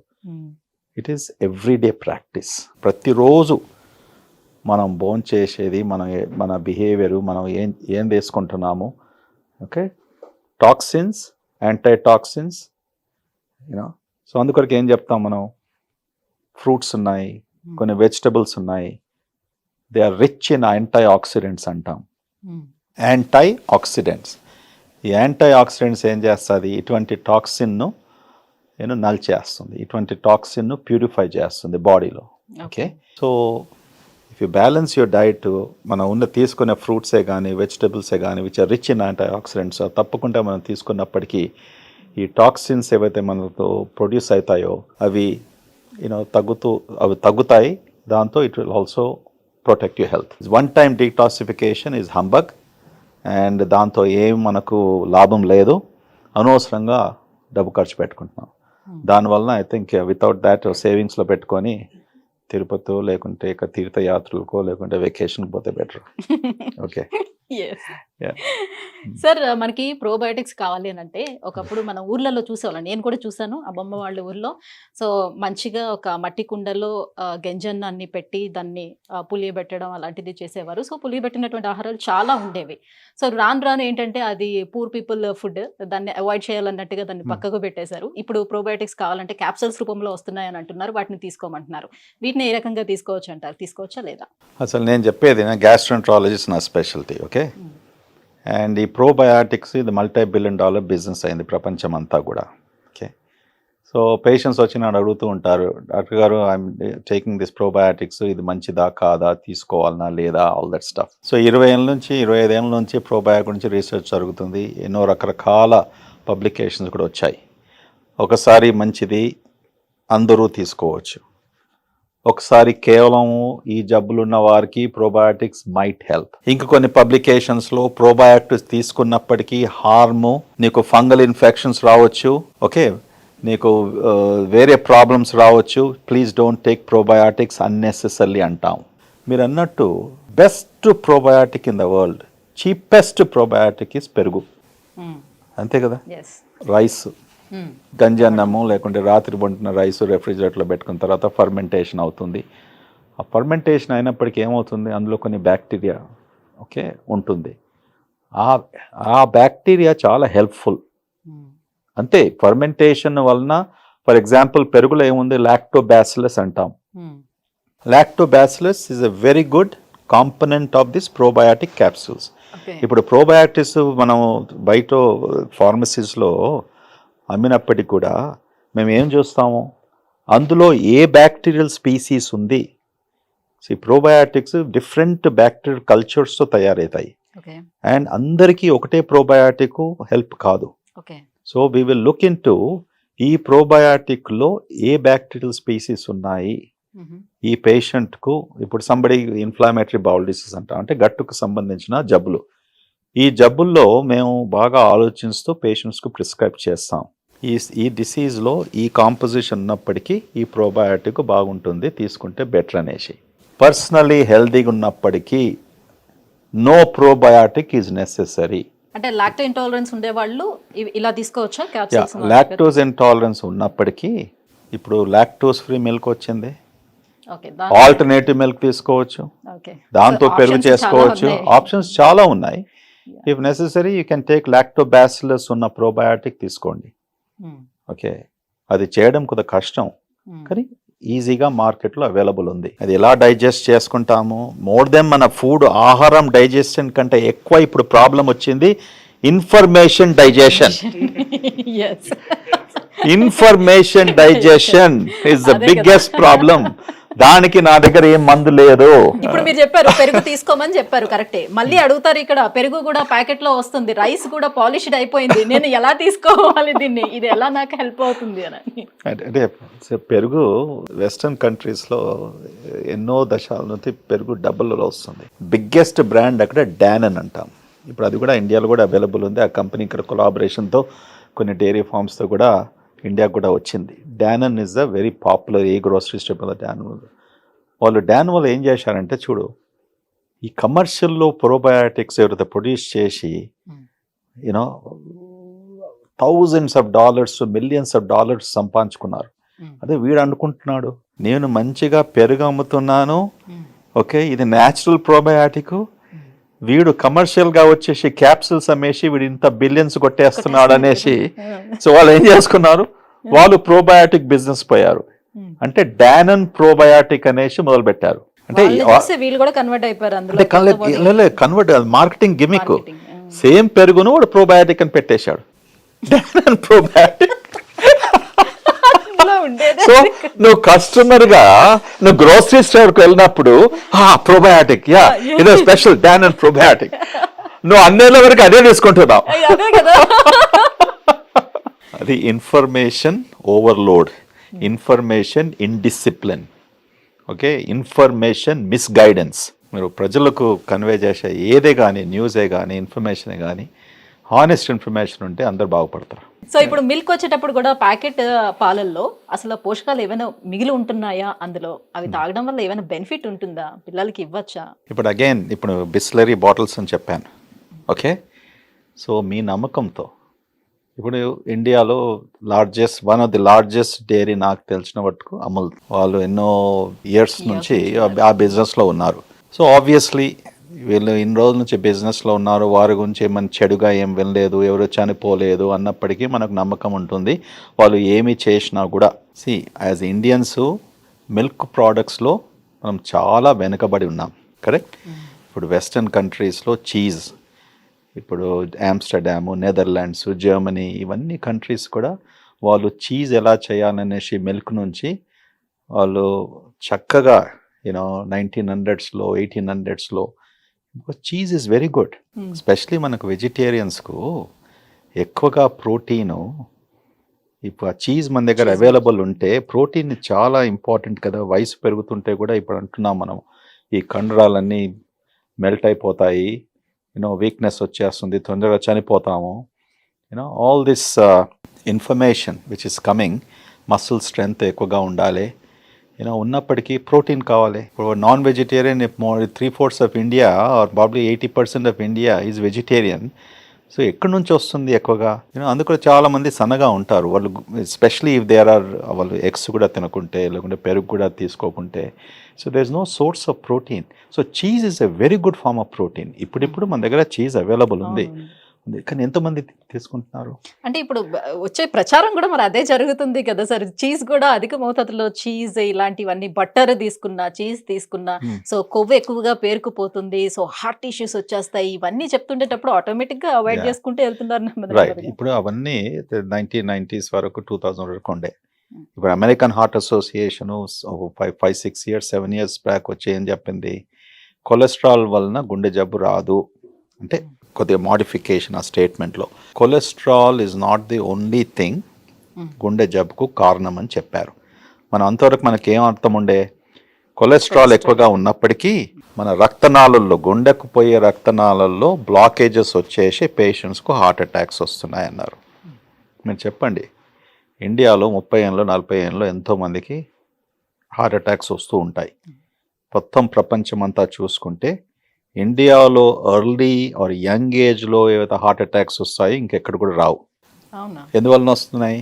వాడు 30 years 40 years లావుగా లేడు, డయాబెటీస్ లేదు, బ్లడ్ ప్రెషర్ లేదు, స్మోకరు కాడు, కానీ సడన్ స్ట్రెస్ వల్ల. Stress is one of the biggest thing. Pollution వల్ల, ఆల్ దీస్ ఫ్యాక్టర్స్. కొలెస్ట్రాల్ మనకి 250 కూడా ఉండొచ్చు.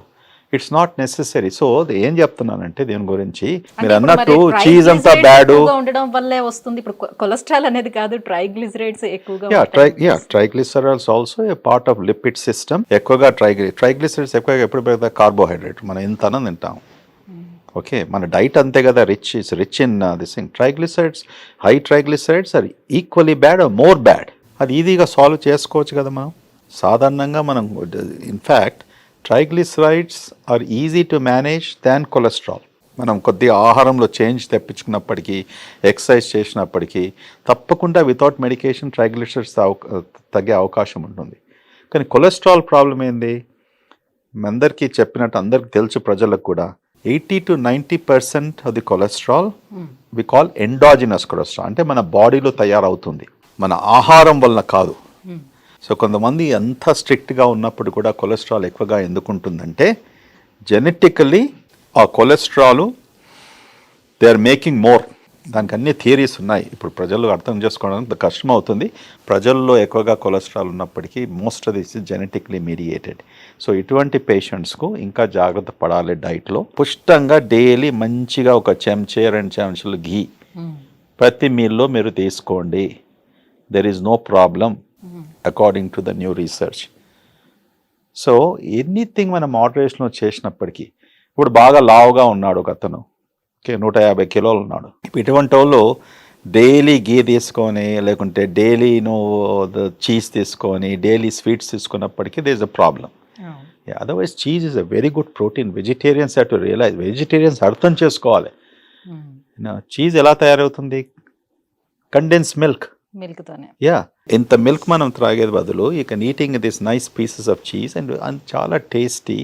ఇవాళ రేపు ఎన్ని రెసిపీస్ అమ్మా. నేను ఇన్స్టాగ్రామ్లో కార్లో చూస్తుంటే నాకు నా నోట్లో నూరు ఆడుతుంది. అరే నాకు చెప్పాలి, వాళ్ళ ఇంటికి వెళ్ళేసి ఇలాంటి చేస్తే ఎంత బాగుంటుంది. నేను చేస్తాను అది చేస్తూ మా cook I push the button. Okay, ఎంత సులభం చేసిన ఇన్స్టాగ్రామ్లో simple things you can make it so well. So అందరినీ నేను ఇన్స్టాగ్రామ్ ఏదైతే డైటరీ థింగ్ కుకింగ్ రెసిపీస్ ఉన్నాయి కదా, అది బ్రహ్మాండంగా మన వాళ్ళకు చాలా ఉపయోగపడుతుంది.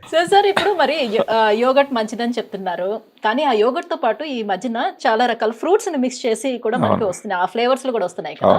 సో అలా తీసుకోవచ్చు అంటారు. ఇప్పుడు మన పొట్టకి సూట్ కానీ కొన్ని రకాల విరుద్ధ ఆహారాలు కూడా ఉంటాయి. చాలా మందికి అవన్నీ తెలియక, సో టేస్ట్ బాగుంది కదా అని చాలా మంది తినేస్తూ ఉంటాం.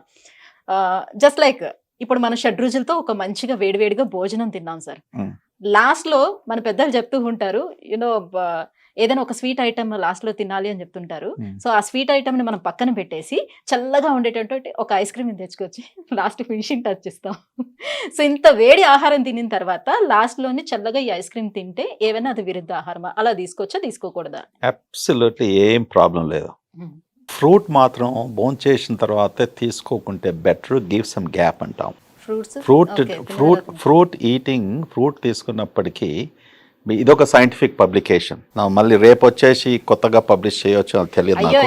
So I'm disclaimer, I'm already disclaimer. తిన్న తర్వాత ఫ్రూట్స్ తింటే మంచిగా డైజెషన్ అవుతుంది already.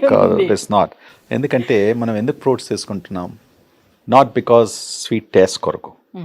Fruit has a nutritive value. ఫ్రూట్లో ఇంతకుముందు చెప్పినట్టు antioxidants, vitamin C, vitamin A, all these things are there. So బోన్ చేయగానే ఫ్రూట్ తీసుకున్నప్పటికీ మన తినే ఆహారము ఆ అబ్జార్ప్షన్ను ఎఫెక్ట్ చేస్తుంది. కరెక్ట్. కడుపులో 4 గంటలు ఉంటుంది మన ఫుడ్. సో అప్పుడే పోయి ఫ్రూట్ తినేసావు. మనం తిన్న ఫుడ్లో డిఫరెంట్ కెమికల్స్, సబ్స్టెన్సెస్ ఉంటాయి. ఎంత అబ్జార్బ్ అవుతుంది, ఏది అబ్జార్బ్ అవుతుంది, యూనో దట్ క్వశ్చన్ వస్తుంది కదా. అందుకొరకు కొన్ని మెడికేషన్స్ మనం మెడిసిన్స్ తీసుకున్నప్పుడు ఏం చెప్తాం, ఇది భోజనం చేసిన తర్వాత తీసుకోండి, ఇది భోజనం చేయక ముందు తీసుకోండి, ఇది భోజనం చేసిన గంట తర్వాత తీసుకోండి. ఇవన్నీ ఎందుకు చెప్తాము, రీసెర్చ్లో కనుక్కున్నప్పటికీ ఈ అబ్జార్ప్షన్ చాలా మ్యాక్సిమంగా ఉంటుంది, అది మీకు హెల్ప్ అవుతుంది. సో ఫ్రూట్ సంగతి కూడా అంతే. When you're eating the fruit, ఎంత ఎంటీ స్టమక్లో తీసుకున్నప్పటికీ ఒక గంట ముందు ఒక గంట తర్వాత ఏం తీసుకోకుంటే బెటర్గా ఉంటుంది అనేసి యూనో కొద్దిగా రీసెర్చ్లో చెప్పారు.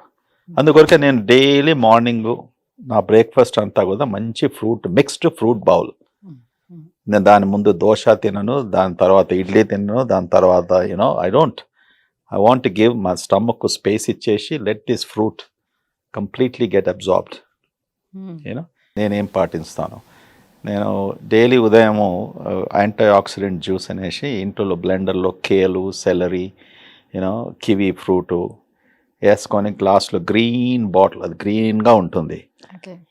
అది చూస్తుంటే కూడా నాకు భయం అవుతుంది ఒకసారి, ఎందుకంటే చేదుగా ఉంటుంది. అయినా అమ్మా ఇది ఎందుకు తీసుకుంటున్నారా బాబు ఇది అనేసి, బట్ అలవాటు అయిపోయింది. ఏంటంటే ఐ డ్రింక్ లైక్ మెడిసిన్.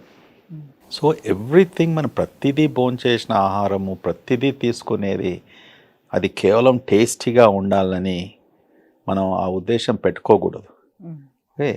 కాకరకాయ బాగా బిటర్గా ఉంటుంది కదా, నేనైతే అసలు అది మా నాన్నగారు ఎంత ప్రాణంతో తినేది.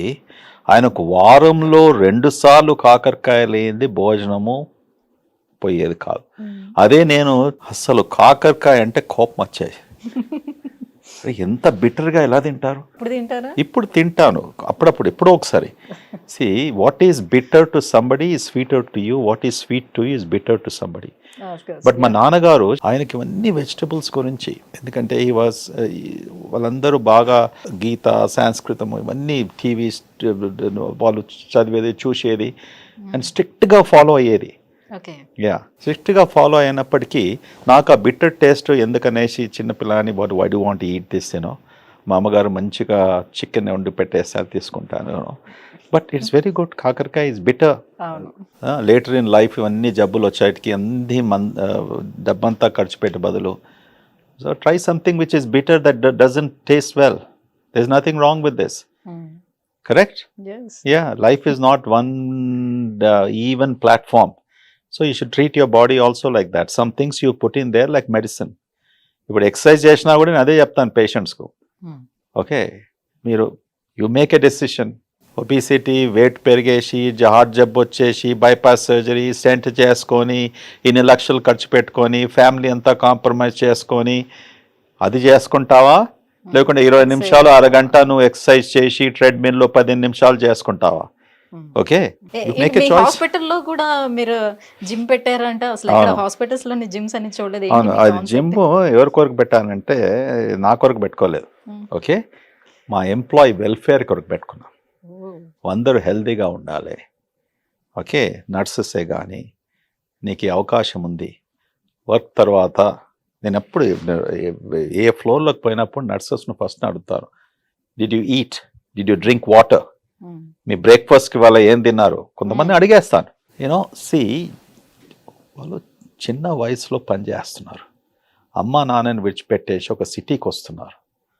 ఓకే, ఇంతమంది సిక్ పేషెంట్స్ను హాస్టల్లో ఉంటూ హాస్పిటల్కి వచ్చేసి వాళ్ళకు కేర్ అన్నప్పటికీ ఎవరో ఒకరు అడగాలి కదా. ఎవరు అడుగుతారు వాళ్ళను? So I tell them also, gym ఉంది మార్నింగ్ 8 నుంచి ఈవినింగ్ 9 వరకు, ట్రైనర్స్ ఉన్నారు. కానీ ఎవరు పోతారు? 20 మంది. అది కూడా నేను ఒక 4 months డైలీ నాకు పంపిమని చెప్తుంటే అటెండెన్స్ ఎంతమంది వచ్చారనేసి. అండ్ దాని తర్వాత 20-30 అయిపోయింది. తర్వాత జిమ్ కోఆర్డినేటర్స్ను నేను వానికి చివాట్లు పెట్టాను. అంటే ఏం రా, నీకు ఎప్పుడు ఇంతమంది 1000 మంది ఎంప్లాయీస్ ఉన్నారు, 1200 మంది, ఏంది 2, 20, 30 చూపిస్తున్నావు, నువ్వు మోటివేట్ చేస్తలేవు అనేసి. నో సార్, నేను చెప్తున్నా సార్, మీరు వస్తే బాగుంటుందంట. సో నేను అనుకుంటాను ఈ మధ్యలో 2-3 times a week ఇంట్లో చేసే జిమ్ బదులు ఇక్కడ చేసుకుంటే బెటర్, మేబీ ఇన్స్పైర్డ్ దెమ్ అనేసి చేస్తాం, తప్పకుండా చేస్తాం. It's good. ఐ థింక్ వాళ్ళకు ఇట్ రియల్లీ జిమ్లో చేసినప్పటికీ ఐ డోంట్ నో, మీరు చేస్తారా, జిమ్కి వెళ్తారా? నేను ఇంట్లోనే కదా, perfect. Yeah, that's fine. You don't have to go to gym. How good you feel. నాకు it's like a ton of energy in the morning. ఆ జిమ్ చేయని రోజు నాకు ఐ ఫీల్ లిటిల్ నౌ, అది అలవాటు అయినందుకు మేబీ డల్గా ఉండడము, కొద్దిగా ఇరిటేషను, ఇదంతా జరుగుతుంది అన్నట్టు. చాలా ఎక్కువసేపు స్టామినా అనేది అలా మెయింటైన్ అవుతుంది. అబ్సల్యూట్లీ, స్టామినా అనేది బాగా మెయింటైన్ అంటూ you feel good because it produces those chemicals, endorphins అంటాం కదా. That's a different feeling all together.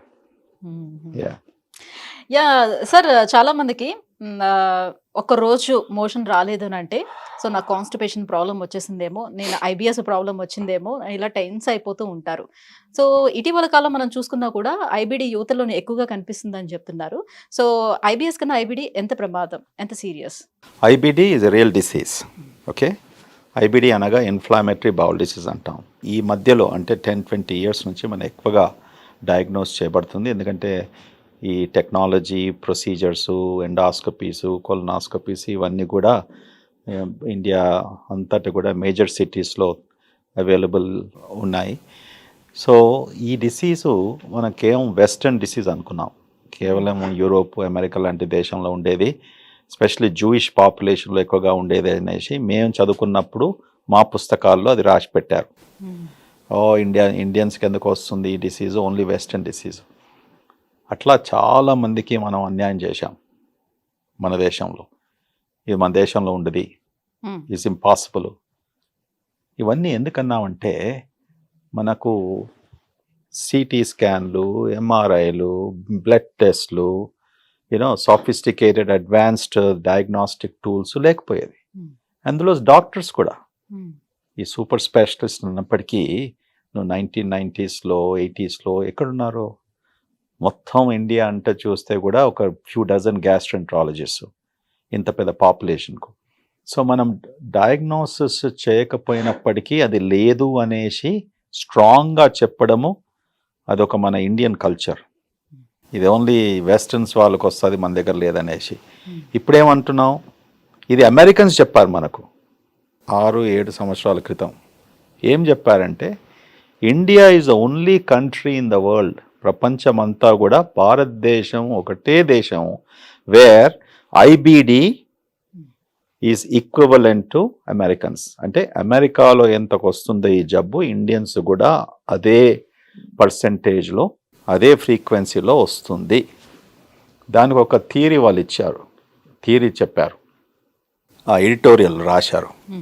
ఎందుకు వస్తుంది ఇండియన్స్లో ఇది వెస్టర్న్ డిసీజ్ అనుకున్నాం కదా. సో ఏం చెప్పారంటే, ఇప్పుడు యంగర్ ఇండియన్స్ ఇంట్లో నుంచి వెళ్ళిపోతున్నారు, హాస్టల్లో ఉంటున్నారు, వాళ్ళ అమ్మ వాళ్ళ కుకింగ్, గ్రాండ్ మదర్ కుకింగ్, అందులో పసుపు వేయడము, ఓకే, ఇవన్నీ మసాలాసు, ఇవన్నీ కూడా ప్రొటెక్టివ్ అని చెప్పారు. ముఖ్యంగా టర్మరిక్, మన పసుపు చాలా ఇంపార్టెన్స్ అనేసి. So it made some sense, కానీ I don't think so it is right.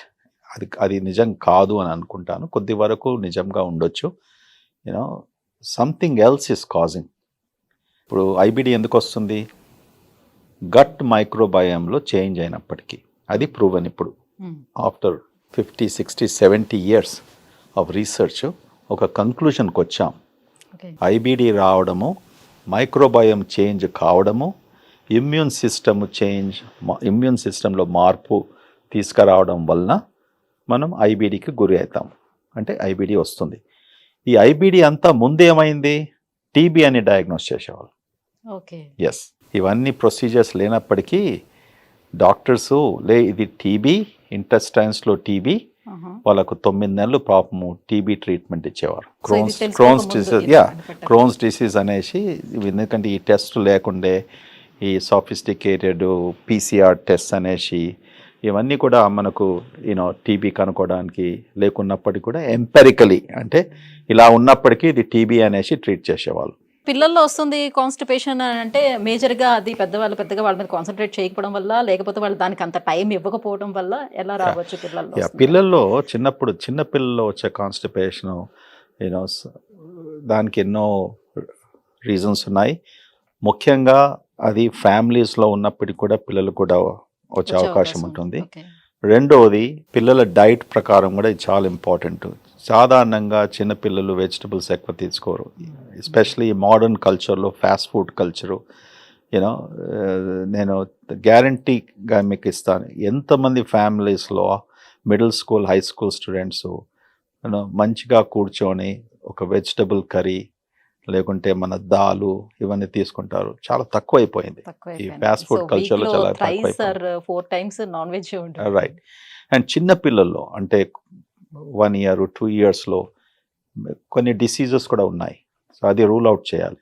Constipation వచ్చే డిసీజెస్, సైకలాజికల్ డిస్టర్బెన్సెస్, యంగ్ పీపుల్లో కూడా స్ట్రెస్ వాళ్ళు ఎక్స్ప్రెస్ చేయరు, దానికి కూడా కాన్స్టిపేషన్కు దారి చేస్తుంది.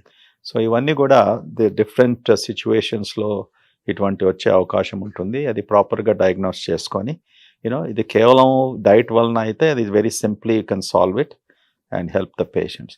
మెడికేషన్స్ చాలా ముఖ్యం. మనం చాలామంది ఇంతకన్నా చాలా మెడికేషన్స్ తీసుకుంటాం మనం పేషెంట్స్ అనవసరంగా. అది కొన్ని మెడికేషన్స్ కాన్స్టిపేషన్ లేకుంటే డయేరియా రెండు వచ్చే అవకాశం ఉంటుంది. సో డాక్టర్ దగ్గరికి వెళ్ళినప్పుడు డాక్టర్ ఫస్ట్ ఏది గమనించాలంటే ఆ లిస్ట్ ఆఫ్ మెడికేషన్స్ చూడాలి. ఓకే, డాక్టర్స్ తొందరపడి ఇది ఉండేసి అనేసి ఈ టెస్టులు రాయడము, ఓకే, ఆ మెడికేషన్ చూడకపోవడము. ఎందుకంటే మీరు ఒక 10,000 టెస్ట్ చేసే బదులు ఆ పేషెంట్ తీసుకున్న మెడికేషన్ లిస్ట్ తీసుకొని డయాగ్నోస్ చేస్తే దీనివల్ల మీకు అవుతుంది, ఇది మీరు చేంజ్ చేసుకుంటే బాగుంటుంది, తర్వాత ఒక నెల రోజుల తర్వాత మళ్ళీ మనం చూద్దాము. పర్సిస్టెంట్ కాన్స్టిపేషన్ అయితే యూ కెన్ ఇన్వెస్టిగేట్. సో ఇప్పుడు ఈజీ టు కుక్ అనే కొన్ని ఫుడ్స్ కూడా మనకు వచ్చేసాయి, 2 minutesలో కుక్ చేసుకునే ఫుడ్స్. సో అందరికీ అర్థమైనట్టు చెప్పాలి అని అంటే like Maggi and packaged foods కూడా చాలా వచ్చేసాయి. అండ్ అందులో చాలా ప్రిజర్వేటివ్స్ ఉంటున్నాయి, షుగర్స్ ఉంటున్నాయి. బట్ వాడైతే లేబుల్ మీద ఇస్తాడు, ప్యాకెట్ లేబుల్ మీద ఇంగ్రీడియంట్స్. పాప వాడు తప్పే లేదని చెప్పొచ్చు, అన్ని ఏం మిక్స్ చేస్తానని ఇస్తాడు, ఇంత చిన్న చిన్న అక్షరాలు ఇస్తాడు పాప. కానీ అది ఎవరో మనం చూడం, పైన ఉన్న ఈ బొమ్మను చూసి ఓకే ఇది బాగుంది అన్నట్టు తీసుకొస్తాం. సో దీనివల్ల వచ్చే కాంప్లికేషన్స్ ఏమి ఉంటాయి? కాంప్లికేషన్స్ ఏం లేదు. మీరు అన్నట్టు లేబుల్ చదువుతాం కదా, బ్రహ్మరాత్ర అంతా రాసి పెడతాడు అక్కడ. అందులో ప్రోటీన్ ఇంత, షుగర్స్ ఇంత, సోడియం ఇంత, పొటాషియం ఇంత, అన్ని రాసి ఎవరు చదవలేరు. అందు కూడా చదవం కదా మనం. అదే కదా మీరు అదే అంటున్నారు కదా మనం. అది చదవకుండా కలర్ ద్వారా లేకుంటే రుచిగా ఉంటుంది అనేసి వాడు తీసుకుంటాడు, తర్వాత కొన్ని వచ్చే ప్రాబ్లమ్స్ వస్తుంటాయి. కానీ అది చెప్పేది ఏంటంటే it's a good thing packet మీద రాసేది, ఎందుకంటే మనం క్యాలరీస్ ఎన్ని వస్తున్నాయి అనేసి కనుక్కుంటాం. కొంతమంది నేను చూసేది ప్యాకెట్లో ఇది క్యాలరీస్ ఎంత, okay, because your calorie conscious, weight పెరుగుతుంది, షుగర్ ఎక్కువగా ఉంది, అంతవరకు చూసుకుంటే పర్లేదు. ఓకే, ఇప్పుడు ఫర్ ఎగ్జాంపుల్ మనం సే బాదాం అనుకోండి, ఆల్మండ్స్, ఓకే, నీకు ఇష్టం ఉంటుంది, ఏమంటాం మనము, ఒక ఫిస్ట్ ఫుల్ ఆఫ్ ఆల్మండ్స్, అంటే మీ పాములో 5-6 ఆల్మండ్స్ తింటే డైలీ మోర్ దెన్ ఎనఫ్. అది రోస్టెడ్ ఆల్మండ్స్ ఉందనుకోండి, 5 తినేస్తాము, 10 తినేస్తాము, 20 తినేస్తాము, 30 తినేస్తాము. దాని నుంచి ఎన్ని క్యాలరీస్? 400, 500, 600 క్యాలరీస్. అరగంటలో మీరు అన్ని క్యాలరీస్ మీరు తీసుకున్నారు. సో లేబులింగ్ ఈజ్ ఇంపార్టెంట్, అన్ని రకాలుగా మనకు హెల్ప్ అవుతుంది. దాని తర్వాత మీరు అన్నారు కదా 2 minutes 5 minutes కుకింగ్, అది కూడా చాలా ఇంపార్టెంట్. ఇప్పుడు ఎయిర్ ఫ్రైయర్ అంటాం కదా, ఎయిర్ ఫ్రైయర్స్, ఓకే, చాలా మంది కూడా చిన్న ఎయిర్ ఫ్రైయర్స్, ఇది air fryer is better than even ovens. Okay, ఇప్పుడు చాలా మంది ఇళ్ళల్లో చిన్న ఎయిర్ ఫ్రైయర్స్, పెద్ద ఎయిర్ ఫ్రైయర్స్ పెట్టుకున్నారు. Air fryer is actually good, ఎందుకంటే without oil, without anything, and అది బాగా టేస్టీగానే ఉంటుంది. ఈ అవన్స్ కూడా ఇవాళ ఇప్పుడు మీరు అన్నారు కదా, ఇంత పెద్ద పెద్ద అపార్ట్మెంట్స్ పెట్టుకుంటున్నారు, కిచెన్ ఇంత సన్నగా ఉంది అనేసి. కానీ ఇవి పోయి అక్కడ చూడాలి, మెజెస్టిక్ అవన్స్ ఉంటాయి వీళ్ళు. అది సంవత్సరం ఒకసారి యూజ్ చేస్తే కూడా బాగానే ఉంటుంది. Okay, right. ఎగ్జాంపుల్ ఎందుకు చేయాలంటే ఒకటి భయం. దేని వలన భయము? బయటి ప్రపంచంలో వెస్టర్న్ సివిలైజేషన్స్లో అది ఎప్పటి నుంచో ఉన్నాయి. వాళ్ళకు మేజర్ కుకింగ్ అంతా కూడా నాట్ మన గ్యాస్ స్టవ్స్లో తాల్పు వేయడము, ఆయిల్ వేయడము, first onions, garam masala, all this routine. Okay, అది అక్కడ లేదు కదా. Chop chop chop chop chop. Okay, అవన్లో పెట్టండి.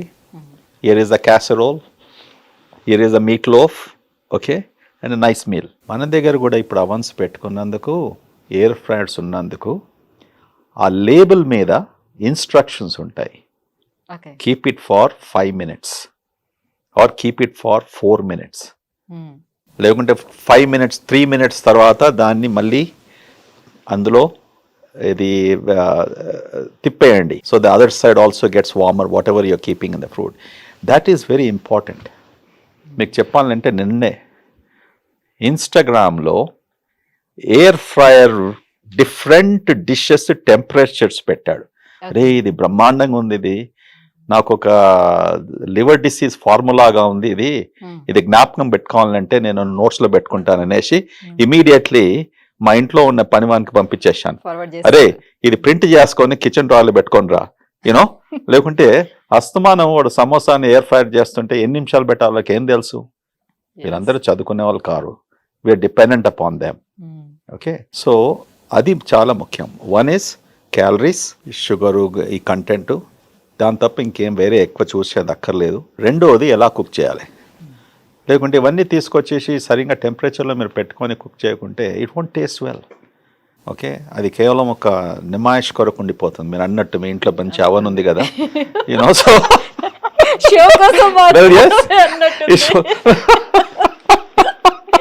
సో ఇప్పుడు నాలాగే సో అవన్నీ ఉన్నప్పటికీ కూడా ఎక్కువగా యూస్ చేసేది అందరూ కూడా గ్యాస్ స్టవ్ యూస్ చేస్తారు. యూస్ చేసిన గ్యాస్ స్టవ్ కూడా చాలా పెద్ద ఫ్లేమ్ లోని తొందరగా అవడం కోసం అని ఫ్లేమ్ ఎక్కువగా పెట్టి, టెంపరేచర్ ఎక్కువగా పెట్టి, సో దాంట్లోనే ఏం చేసినా కూడా బాగా బాయిల్ అవ్వాలి వాటిని. సో వెజిటేబుల్స్ కానివ్వండి, లేకపోతే మీట్ కానివ్వండి, ఏదైనా సరే బాగా బాయిల్ చేస్తారు. సో ఇది ఎంతవరకు కరెక్ట్? నాకు పెద్ద తలకాయ నొప్పి మా ఇంట్లో. మా ఉన్న కుక్కు, ఆమెకు మంట అంటే ప్రాణం. అంటించేసుకుంటారా ఏంటి? నేను చెప్పి చెప్పి చెప్పి ఏమ్మా ఎందుకమ్మా ఇంత ఘనం చేసేది, ఇంత ఓవర్ కుక్ ఎందుకు చేస్తున్నారు, ఇంత అది వారంలో ఇప్పటికైనా కూడా 2 సార్లు చెప్తూ ఉంటాను, డోంట్ ఓవర్ కుక్. నువ్వు ఒక ఆమ్లెట్ వేసుకుంటున్నావు, ఓకే, టెంపరేచరు వెరీ ఇంపార్టెంట్. నువ్వు ఫుడ్ ప్రాపర్గా టేస్టీగా ఉండాలంటే రబ్బర్గా ఉండకుండా, బాగా గట్టిగా ఉండకుండా, యూనో ఆ టెంపరేచర్. కానీ ఇండియాలో ఈ మంట పెట్టుకము, యూనో వాళ్ళకి ఒక మైండ్లో ఇట్లా కుక్ చేస్తే బాగుంటుంది అనేసి అంతా డ్యామేజ్ చేస్తారు. You're right, it's very true.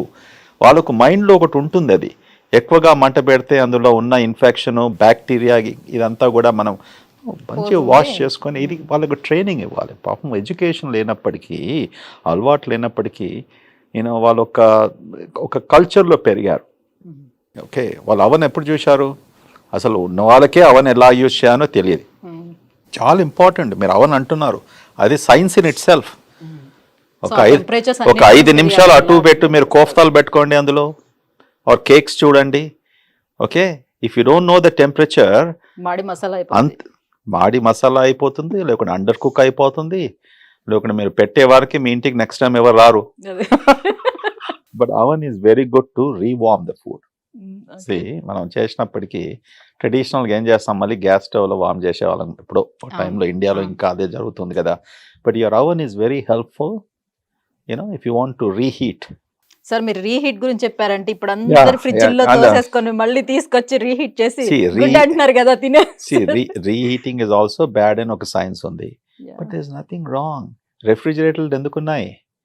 You know there are hundreds of millions of people in the world, they are living healthily. ఎందుకున్నాయి రెఫ్రిజిరేటర్లో ఫుడ్ పెట్టడానికి? You know society can eat again కదా, అంతే కదా. అవును, యా, రెఫ్రిజిరేటర్లో పెట్టేసి నువ్వు ద కోల్డ్ ఫుడ్, యూనో, నీకు ఇష్టం ఉంటే that's the best way to eat. ఏమో ఒకరు అలా చెప్తారు, ఒకరు ఇలా చెప్తారు. There is no doubt about it. There is nothing wrong in refrigerated food. Take it out, reheat and go from there. మీరు అంతా వినే ఉంటారు కదా, ఇప్పుడు ముంబైలో అని, ఢిల్లీ అని, వర్కింగ్ కపుల్స్ वीक को ओनली वंस ए वीक मैं संडे के दिन बना लेता हूँ, बना के मैं रेफ्रिजरेटर में रख देता हूँ. ఇది కూడా అదే సిచ్యువేషన్ కదా. So why do you have refrigerators? So you can preserve the food, you can take it out and eat it and go from there. నువ్వు కోల్డ్ ఫుడ్ తినా అంటే మీ ఇష్టం, సద్దన్నం లాగా తినేసేయండి. చాలా మందికి ఇష్టం, అది కూడా ఇష్టం ఉంటుంది, ఇంకా బాగా హెల్తీగా ఉంటారు. అండ్ ఈ కన్వీనియన్స్ చాలా సంతోషం, ఎందుకంటే ఈ గ్యాజెట్స్ వలన లుక్ అట్ మన సివిలైజేషన్స్లో ఆడవాళ్ళలో ఎంత ప్రెషరు, రేజ్ ద ఫ్యామిలీస్, ఒక ఫ్యామిలీలో 10 మంది ఉండడము, వాళ్ళందరికీ కూడా 3 పూటలు వంట చేసాము, ఆమె జీవితం అంతా కూడా వంట చేసుకోము, చైల్డ్ బేరింగ్ అందులోనే అయిపోతుంది కదా. That's what used to happen. We have all seen this. But look at all this technology ఎంత హెల్ప్ఫుల్. అవర్స్ టుగెదర్ కిచెన్లో ఉండి వంట చేయడానికి అంత టైం స్పెండ్ చేసి వేస్ట్ చేయకుండా ఇటువంటి గ్యాజెట్స్ వచ్చినప్పటికీ ప్రాపర్గా మనం ఒక ప్రిన్సిపల్తో అది అర్థం చేసుకుంటే అందరికీ సులభం అవుతుంది. రైట్. అంటే ఇప్పుడు చాలా మంది వీక్ లో 3 or 4 times ఇట్లా 4 సార్లు బయట ఫుడ్ నే ఎక్కువగా తెచ్చుకొని తినడం లాంటిది జరుగుతూ ఉంటుంది ఇంట్లో కుక్ చేసుకునే దానికన్నా. ఇప్పుడు ఏంటంటే యూర్ రైట్, ఇంట్లో కుక్స్ ఉంటే ఇప్పుడు అందరికీ కుక్స్ అవైలబుల్ ఉండాలి, వాళ్ళు ఉండాలి, ఆ సౌకర్యం వాళ్ళు కలిగించుకోవాలి. ఇది ఎక్స్పెన్సివ్, ఇవాళ రేపు ఈ లేబర్ కాస్ట్ కూడా బాగా ఇంక్రీజ్ అవుతున్నాయి. సో ఇవన్నీ అవుట్ సైడ్ డెలివరీస్ చాలా సులభమైనందుకు they are dependent upon that. అది ఎక్స్ట్రా ఫుడ్ తెప్పించినప్పటికీ రిఫ్రిజిరేటర్ పెట్టుకుంటారు, లేకుంటే లంచ్ ప్యాక్ ఆఫీస్కి తీసుకెళ్తుంటారు, లేకుంటే తర్వాత ఇంటికి వచ్చిన తర్వాత భోజనం చేస్తారు. There is nothing wrong with it as long as you're preserving properly, keeping it well and eating again. Daily వంట చేసుకోము. మా అమ్మ అనేది ఎందుకు అయ్యా పెట్టారు ఈ 3 పూటలా తినమని, మాకు చెయ్యమని అని. నో అది కాదు. ఇప్పుడు మా అమ్మగారికి ఉన్నప్పుడు never allowed this refrigerated food again to eat. ఇప్పటికైనా చాలా మందికి చూస్తే ఎందుకు సార్ నేను వంట చేస్తాను కదా, కొత్తగా అసలు నాకు ఇంతమంది ఉన్నా కూడా నేను చేశారు కదమ్మా, ఎందుకు వేస్ట్ చేస్తారా ఫుడ్? వాళ్ళకు ప్రేమతో, ఎందుకు మేము ఉన్నాం కదా, మేము వంట చేస్తాం కదా, అది ఇది వేరే సంగతి, ఫ్రెష్గా ఉండి. కానీ but I said why do you want to waste that what you cooked yesterday? There is nothing wrong. అంటే నేను ఆ సివిలైజేషన్లో ఉండి వచ్చాను కదా, అదంతా చూశాను కదా. So there is nothing wrong, we have to change with times. So మిమ్మల్ని చూస్తుంటే చాలా నేర్చుకోవాలి. సో చాలా మైండ్ సెట్ అనేది బాగా మారిపోయింది అనమాట. సో అన్ని చూస్తూ ఇది రాంగ్, ఇది రాంగ్, ఇది రాంగ్, ఏదైతే రైట్ అనేది ఇప్పుడు మీరు చెప్తున్నారో అవన్నీ కూడా రాంగ్ గా ఆ మైండ్ సెట్ అంతా కూడా మారిపోయింది. సో ఇప్పుడు ఇది చూసిన తర్వాత, ఈ పోడ్కాస్ట్ చూసిన తర్వాత మళ్ళీ మనమే కరెక్ట్ అప్పుడు అని అనుకుంటారు. కొత్తగా వచ్చిందే నిజం అనేసి మనం ఎప్పుడు కూడా అనుకోకూడదు. ఓకే, కొత్తగా వచ్చినప్పటికీ మనం జాగ్రత్తగా అది అనలైజ్ చేసి ఇది నిజమా కాదా అనేసి మనం ఎవరితో మాట్లాడి తెలుసుకోవాలి, లేకుంటే మీరు సొంతగా అబ్జర్వ్ చేసుకోవాలి అండ్ ఒక అభిప్రాయానికి రావాలి. సో కామన్ సెన్స్ ఇదంతా కూడా. కేవలం ఇవాళ ఎవరో చెప్తున్నారు ఇది బాగుంటుంది, అది బాగుంటుంది, టీవీలో చూశారు, పేపర్లో చదివారు, మ్యాగజైన్స్ చదివారు, ఇది తీసుకుంటే బాగుంటుంది, అప్పుడు చెప్పాను కదా, ఏమన్నాను కదా, ఇన్ఫర్మేషన్ దిస్ థింగ్ అనేసి, డైజెషన్ ఇస్ అ ప్రాబ్లం అనేసి. సో దాని కొరకు నేను ప్రోబయాటిక్ కనిపెట్టానని నాకు చాలా ఇష్టం ఉంది. చేసినప్పటికీ నేను పార్ట్నర్ గా తీసుకుంటాను. సార్ ట్రావెలింగ్ చేసే వాళ్ళు ఉంటారు సార్, ఒక ఊరు నుంచి ఒకరికి అలా ట్రావెలింగ్ చేస్తూ ఉంటారు కదా కంటిన్యూస్ గా. సో ఇక్కడ ఒక ఫుడ్ తింటారు, నెక్స్ట్ ఇంకో దగ్గరికి వెళ్ళేటప్పుడు ఇంకో ఫుడ్, అలా మారుస్తూ ఉంటారు కదా. సో వాళ్ళకి ఏమైనా ఇష్యూస్ క్రియేట్ అవుతాయా గట్ మీద అలా? సో ట్రావెలింగ్ చేసినప్పుడు చాలా మంది మేము పేషెంట్స్ చూస్తుంటాం. కొద్ది కష్టం అవుతుంది, ఎందుకంటే జస్ట్ లైక్ మీరు అన్నాం కదా, ఇంతకు అనుకున్నాం రాత్రి టైంలో పని చేసినప్పటికీ ఉదయంలో ఆ సిచ్యువేషను అలవాటు అవుతుంది. బికాజ్ అది కన్సిస్టెన్సీ ఉంటుంది.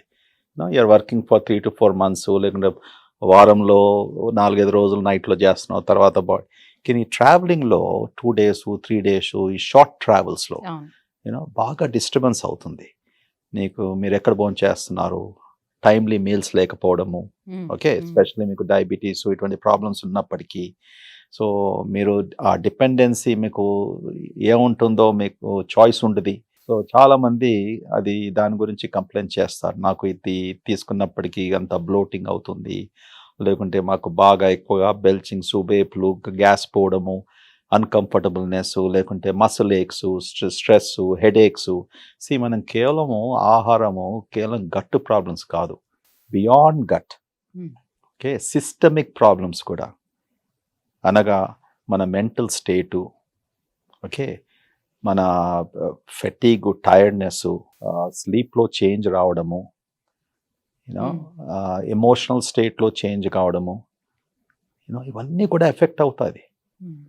You know without having a proper balanced food very important. మనం కేవలం సార్ గట్లో చేంజెస్ వచ్చాయి అని అంటే మనకి పింపుల్స్ రావడం కానీ లేకపోతే మూడ్ స్వింగ్స్ రావడం కానీ ఇట్లా ఏమైనా జరుగుతూ ఉంటుందా?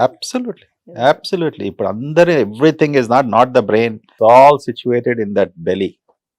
ఓకే, సో గట్లో చేంజ్ రావడము, ఈ bacteria leading to inflammatory products. Inflammation అంటాం కదా, అంటే వాపు రావడము. సింపుల్ అర్థం వాపు. వాప్ అన్నట్టుకి బాగా బుగ్గలు రావడం కాదు, but that's a word we use in medical science, you know. So yes, pimples రావడము, oily face, excess sebum secretion, okay, ఇవన్నీ కూడా sometimes related to diet, stress, they have significant bearing, you know. And కొంతమంది అది modify చేయగలుగుతారు. Genetically they are program to have excess sebum, excess sweat. So they need to be careful about, because certain కొన్ని foods దాన్ని effect అయ్యేది, ఇంకా దాన్ని effect చేసేది ఉంటుంది. అది కొద్దిగా జాగ్రత్త పడుకోవాలి. గట్ ఇస్ సో మన గట్ హెల్త్ ఎలా ఉంది తెలుసుకోవటానికి, మన పేగు ఆరోగ్యం తెలుసుకోవటానికి వచ్చినటువంటి డయాగ్నోసిస్ వీటిల్లో మనకి ఎండోస్కోపీ ప్రధానమైనది. సో ఎండోస్కోపీ చేసుకోవాలంటే చాలా మంది భయపడుతూ ఉంటారు, బికాస్ ఒక చిన్న కెమెరాని మన నోట్లోంచి పంపిస్తాం. సో ఇది ఎంతమందికి యూజ్ చేస్తారు, సో ఎయిడ్స్ కూడా వచ్చే ఛాన్స్ ఉంటుందేమో అని చాలా మంది భయపడి ఎండోస్కోపీకి వెళ్ళకపోతూ ఉంటారు. సో ఇంట్లో వాస్తవం ఎంత? ఓకే, ఎండోస్కోపీ ఇస్ చాలా సులభమైన ప్రొసీజర్. ఓకే, భయపడేది వాస్తవం. ఓకే, నేను అమెరికాలో అన్ని సంవత్సరాలు ఉన్నప్పటికీ కూడా కొంతమంది పేషెంట్స్, అందరు కాదు, ఎందుకంటే అక్కడ డాక్టర్స్లో బాగా నమ్మకం ఉంటుంది. ఆ దేశంలో డాక్టర్స్లో ఎంత నమ్మకం ఉంది, దాని తర్వాత ఎంత విలువ ఇస్తారో నేను ప్రపంచంలో ఎక్కడ కూడా చూడలేదు, ఈ దేశంలో కూడా చూడలేదు.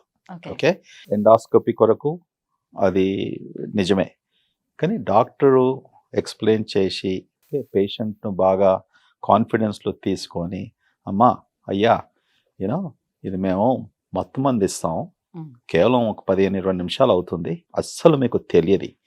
ఓకే, నిజంగా నా డాక్టరు, కొంతమంది ఏడ్ చేస్తారు, ఇది చేయకుంటే యూనో బాగుంటుంది కదా అనేసి, యూనో చేయకుంటే బాగుంటుంది అనేసి, నువ్వు ఒక సూపర్ స్పెషలిస్ట్ దగ్గరకు వచ్చావు, నీకు ఇన్ని రోజుల నుంచి ఈ ప్రాబ్లం అంటున్నావు, ఓకే, నాకు ఇది కనుక్కోవాలి, నీ కడుపులో అల్సర్ ఉందా, లేకుంటే బ్యాక్టీరియా ద్వారా వచ్చే వాపు ఉందా, గ్యాస్ట్రైటిస్ అనేసి, లేకుంటే క్యాన్సర్ కూడా 60 ఏళ్ళ పంది వచ్చేసి నాకు వెయిట్ తగ్గిపోతుంది, ఆకలి లేనప్పటికీ మనం స్టమక్ క్యాన్సర్ గురించి ఆలోచిస్తాం. సో ఇవన్నిటికీ మనకి ఎండాస్కోపీ కావాలి, కేవలం క్యాట్ స్కాన్, అల్ట్రాసౌండ్లో తెలుసుకోలేము లోపల ఏమవుతుందో. సో మనం కన్విన్స్ చేసే స్టైలు, ఆ పేషెంట్ ఎలా మనం ఒప్పించగలుగుతామో అది ఒక ఆర్ట్. మనం అనలేం కదా, అరే కర్లేవు నైతో నై కర్లేతో చలే జావ్. ఓకే, అటువంటి డాక్టర్స్ చాలా మంది ఉన్నారు. ఇదే కూడా వచ్చింది పిచ్చి వింతో 20 నిమిషాలు పెట్టాలి, నాకంతా అక్కడ 10 మంది పేషెంట్స్, నా డబ్బు తక్కువ అయిపోతుంది కదా, ఓకే కర్నాయతో కర్లు నేతో చలే జావ్. ఓకే, ఇది వెరీ కామన్లీ అంటారు, కానీ మేము ఇక్కడ అట్లానము, నేను ఎప్పుడు కూడా జీవితంలో చేయలేదు. నా success rate of convincing patients, అసలు కన్విన్స్ కూడా చేసేది అక్కడ 99%. ఒకసారి అంటే డాక్టర్లో కూడా వాళ్ళకు ట్రస్ట్ ఉండాలి, యూనో. కానీ మనం సింపుల్ 1 minute 2 minutes అవుతుంది, ఇది మీద మత్తు మంది చేస్తాం, మళ్ళీ 20 నిమిషాల్లో మీరు బయటకు వచ్చిన తర్వాత మత్తు మందు కంప్లీట్లీ వెళ్ళిపోతుంది. అంటే ముందు ఇచ్చే మత్తు మందు ఎండాస్కోపీ కొరకు 70s 80s 90s 2000లో అప్పుడు మేము ఇచ్చేది వాల్యము, వర్సెడు, ఇవి కొద్దిగా లాంగ్ స్టాండింగ్ అవుతాయి. అంటే ప్రొసీజర్ అయిపోయిన తర్వాత కూడా మేల్క కొద్దిగా లేట్గా రావడము, తర్వాత ఆ మెడికేషన్ సిస్టంలో ఉంటుంది. సో దినమంతా కూడా టైర్డ్ కావడము, కొంతమందికి vomiting sensation.